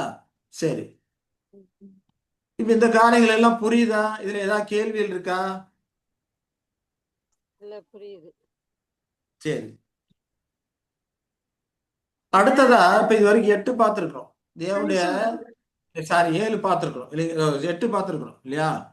தேவனுடைய காணக்கூடாத தன்மை நாம பார்த்திருக்கோம். இப்ப அடுத்ததா 9வது என்ன பார்க்கணும்னா தேவனுடைய ஏகத்துவம். தேவனுடைய ஏகத்துவம் இல்லைங்களா? ஏகத்துவம் அப்படின்னா அவர் ஒருத்தர் தான். எவ்வளவு கிரிகள் நடப்பித்து கொண்டிருந்தாலும் கூட, அந்த சராசரங்களை அவர் இயக்கி கொண்டிருந்தாலும் கூட எல்லாத்தையும் செய்கிறவர் யாரு? தேவன் தான். தேவன் ஒருவர் தான் இல்லைங்களா? அததான் உபாகமத்தில் சொல்லும் போது உபாகம் 6:4 படிக்கும்போது இஸ்ரவேலே கேள், நம்முடைய தேவனாய கர்த்தர் ஒருவரே கர்த்தர் இல்லையா? ஒருத்தர் தான். அவர் தான் எல்லாத்தையும் சிருஷ்டித்து எல்லாத்தையும் வழிநடத்தி கொண்டு வருகிறார். எல்லா இயக்கங்களையும் அவர் தான் செய்து கொண்டிருக்கிறார். அப்ப எல்லா இடத்திலும் அவரோட கிரிகள் இருக்குது. ஏகத்துவமா இருக்கிறார். ஒருத்தர் தான். அவர் கூட யாரும் கிடையாது அப்படிங்கிறத நம்ம புரிந்து கொள்கிறோம். லோகாசை இயக்கி கொண்டிருக்கிறதும் அவர் தான். லோகாஸ் மூலமாக மற்ற காரியங்களை சிருஷ்டித்ததும் அவர் தான் இல்லைங்களா? ஆகினா லோகாஸ் மூலம் தானே செஞ்சாரு. அவர் கூட லோகாஸ் இருந்தாரு அப்படின்னு சொல்ல நாம நினைக்கக்கூடாது. லோகாஸ் தன்னுடைய சுயமான பலத்திலேயோ சுயமான அறிவிலையோ சுயமான காரியங்களோ எதுவுமே செய்யல. தேவன் தான் அவரை இயக்கி கொண்டு இருக்கிறார். தேவன் என்ன சொல்றாரோ அதை தான் அவர் செய்யறாரு. தேவன் என்ன பேசுறாரோ அதை தான் அவர் பேசுறாரு. அப்ப தேவனுடைய ஏகத்துவம் அப்படிங்கிறது எல்லா கிரியைகளுக்கும் தேவன் தான் ஏகத்துவமா இருக்கார். ஒருத்தர் தான் எல்லாத்தையும் நிறைவேற்றி கொண்டிருக்கார். தேவன் ஒருத்தர் தான், ஒரே நபர் தான், தனித்த ஒருவர் தான் அப்படிங்கிறத நம்ம புரிந்து கொள்ளக்கூடியவர்களா இருக்கிறோம். ஒருவருக்கு மேற்பட்டவரோ இல்லை ஒருவருக்கு குறைபட்டவரோ கிடையாது. அவர் ஒருத்தர் தான், ஒன்றான தேவன் தான். ஆங்கிலத்தில் அமெரிக்கன் ஸ்டாண்டர்ட் வெர்ஷன்ல இதை குறித்து பார்க்கும்போது ஜெகோவா அவர் காட் இஸ் ஒன் ஜெகோவா அப்படின்னு கொடுத்துருப்பாரு இல்லையா? ஒன் ஜெகோவா, ஜெகோவா அவர் காட், நம்முடைய தேவனாய் கர்த்தர் ஒரே ஜெகோவா, ஒருத்தர் தான், ஒன் ஜெகோவான்னு சொல்லி அங்க குறித்து சொல்லிக்கிறதை நாம பார்க்கிறோம். ஒருத்தர் தான், ஆனா செயல்பாடுகள் பல விதமா இருக்குது இல்லைங்களா? ஒன்றான தேவன் என்ற கருத்து வேதாந்தத்தில் அதிகமாக வலியுறுத்தப்பட்டிருக்கு. நிறைய வசனங்கள் இருக்குது. ஆனா தேவனற்ற இந்த உலகத்தின் மதங்கள் பார்த்தோம்னா தேவர்கள் என்று பன்மையிலே போதிக்கிறத நாம பார்க்கிறோம். பெரும்பாலும் அநேக நாடுகள் இந்த 3 தெய்வ வனங்கள் இருக்கு. 3 தனிப்பட்ட தேவர்கள் என்று சொல்லி கொண்டிருக்கக்கூடிய காரியங்கள் இருக்குது. ரோமர்கள் மத்தியில அது அதிகமா இருக்கு. அதே போல பாபிலோன்ல, இந்தியா, சீனா, ஜெர்மன் நாடுகள் உள்ள மதங்களும் 3 தெய்வ வனங்களை பெரும்பாலும் கொண்டிருக்கக்கூடியதா இருக்கிறது. ஆனா அப்படி கொண்டிருக்கிறதுனால கிறிஸ்தவர்களும் கூட என்ன பண்றாங்க, அந்த 3 தெய்வ வனங்களை வணங்கக்கூடியவர்களாக அநேகர் இருக்கிறாங்க. அதை தங்களிடத்துல பிதா, குமாரன், பரிசுத்த ஆவியானவர் என்று 3 தேவர்களை சாத்தான் கிறிஸ்தவர்கள் மத்தியிலும் தோற்றுவித்திருக்கிறான். ஏன்னா புரஜாதி மக்களை தங்கள் மதத்திற்கு கவர்ந்து இழுக்கணும், தங்களை சார்ந்தவர்கள் ஆக்கணுங்கிறதுக்காக 2 ஒண்ணுதான் அப்படின்னு சொல்லி ஒருமைப்படுத்தி பேசுவதற்காக இப்படி பிதா, குமாரன், பரிசுத்தாவி என்று இப்படி சாத்தான இவர்கள் மத்தியிலும் வஞ்சித்து இப்படிப்பட்ட காரியங்களை தோற்றுவித்திருக்கிறான்னு சொல்லி நம்ம பார்க்கிறோம். இப்ப தேவ ஜனங்கள் மத்தியில தேவன் வேதாந்தத்தின் மூலமாக தான் உன்னதமான ஏகத்துவர் என்று சொல்கிறார். ஒரே தேவன் தான் ஏகத்துவர் என்று அநேக பல வசனங்கள் நமக்கு சொல்லப்படுகிறது. அவர் தனிப்பட்ட ஒரு நபர், தாம் ஒருவரே தேவன் என்று அவர் நமக்கு வெளிப்படுத்துகிறாரு. வேறொரும் இல்லை என்ற கருத்தை அவர் வலியுறுத்தக்கூடியவராய் இருக்கிறாரு. அதனால்தான் நம்முடைய தேவனாய கர்த்தர் ஒருவரே கர்த்தர் என்று இருக்கிறதை நாம் பார்க்கிறோம். சரி,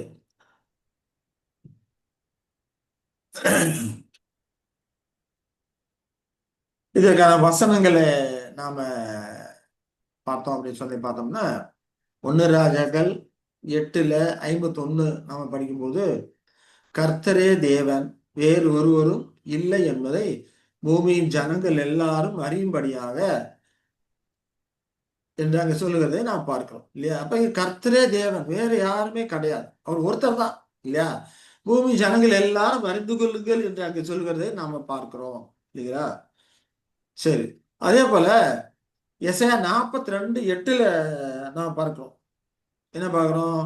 நான் கர்த்தர், இது என் நாமம், என் மகிமையை வேறு ஒருவனுக்கும் என் துதியை விக்கிரகங்களுக்கும் கொடேன்னு நாங்கள் சொல்லுகிறத பார்க்கிறோம். ஆங்கிலத்தில் பார்த்தோம்னா ஆங்கிலத்தில் ஐ ஆம் ஜெகோவா என்று சொல்லப்படி பார்க்கிறோம்.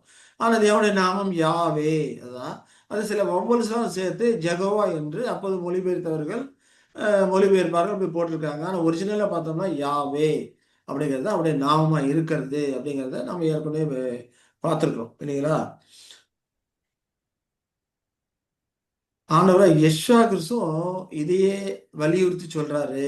என்ன சொல்றாரு? யோவான் 17:3 ஒன்றான மெய் தேவனாகிய உம்மையும் நீர் அனுப்பினராகிய யெஷுவா கிறிஸ்துவையும் அறிவதே நித்திய ஜீவன். யாவேதன் ஒருத்தர் தான் தேவன் சொல்றாரு, ஒன்றான மெய் தேவன் அவர் தான் சொல்றாரு. ஆனா நம்ம கிறிஸ்தவர்கள் என்ன சொல்லிட்டு இருக்கிறாங்க? அநேக கிறிஸ்தவர்கள் யெஷுவா கிறிஸ்து தேவன், முதல்ல பிதாவாய தேவனா இருந்தார், அப்புறம் குமாராய் தேவனா இருக்கிறார், இப்ப பரிசுத்தாவி தேவனா இருக்கிறார் சொல்றாங்க. ஆனா யெஷுவா என்ன சொல்றாரு? ஒன்றான மெய் தேவன் பரமபிதா யாவே தேவன், அவர் தான் ஒன்றான மெய் தேவன்.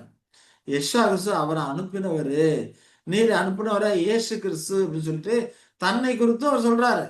அவரை அனுப்பி நான் இங்க வந்தேன், ஒன்றான மெய் தேவன் அப்படின்னு சொல்றாரு. ஒரே தேவன், தேவனுடைய ஏகத்துவத்தை இங்கே அவர் வலியுறுத்தி நமக்கு உணர்த்துகிறார் அப்படிங்கிறத நாம் இதன் மூலமாக நாம புரிந்து கொள்கிறோம் இல்லைங்களா? சரி, அதே போல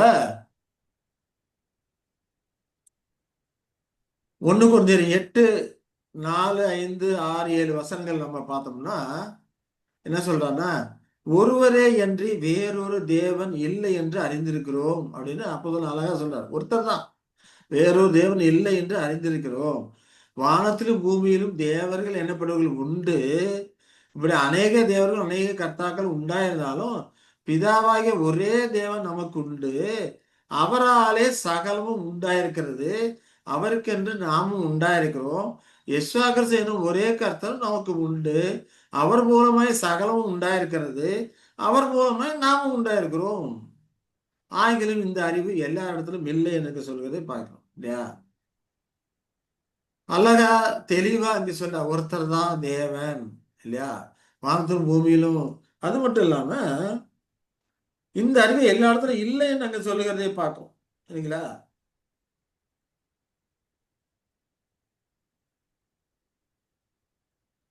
அப்போ அவருடைய ஏகத்துக்கும் அவர் ஒருவர் தான் தேவனாக இருக்கிறாரு அப்படிங்கிறத நாம இதன் மூலமாக நாம புரிந்து கொள்கிறோம். ஓ, மணி ஆச்சோ? சரி, மணி ஆயிடுச்சு. நாம இந்த காரியங்களை அடுத்த வாரத்துல நம்ம தொடரலாம். ஏன்னா எக்ஸ்பிளேஷன் பண்ணிட்டே போனா கொஞ்சம் லேட் ஆகும். சரி, அப்போ இது வரைக்கும் 8 வரைக்கும் பார்த்துருக்கோம். நீங்க பார்த்துருக்கோம். இப்போ 9வது ஆரம்பிச்சிருக்கோம். தேவனுடைய ஏகத்துவம் அப்படிங்கிற காரியத்தை நாம ஆரம்பிச்சிருக்கிறோம். சரி, இனி வரக்கூடிய காலங்கள்ல இன்னும் இருக்கக்கூடிய காரியங்களை தேவ சித்தமாக நம்ம தொடர்ந்து இந்த காரியங்களை போற்றும் பயபக்தியோடு மனத்தாழ்வோடு இந்த காரியங்களை தேவன் நமக்கு வெளிப்படுத்துகிற வேத வசனங்கள் மூலம் ஆராய்ந்து பார்க்கலாம். தேவன் அன்பின் தேவன் தாமே நம்மை ஆசீர்வதித்து வழிநடத்துவாராக. ஆமென்.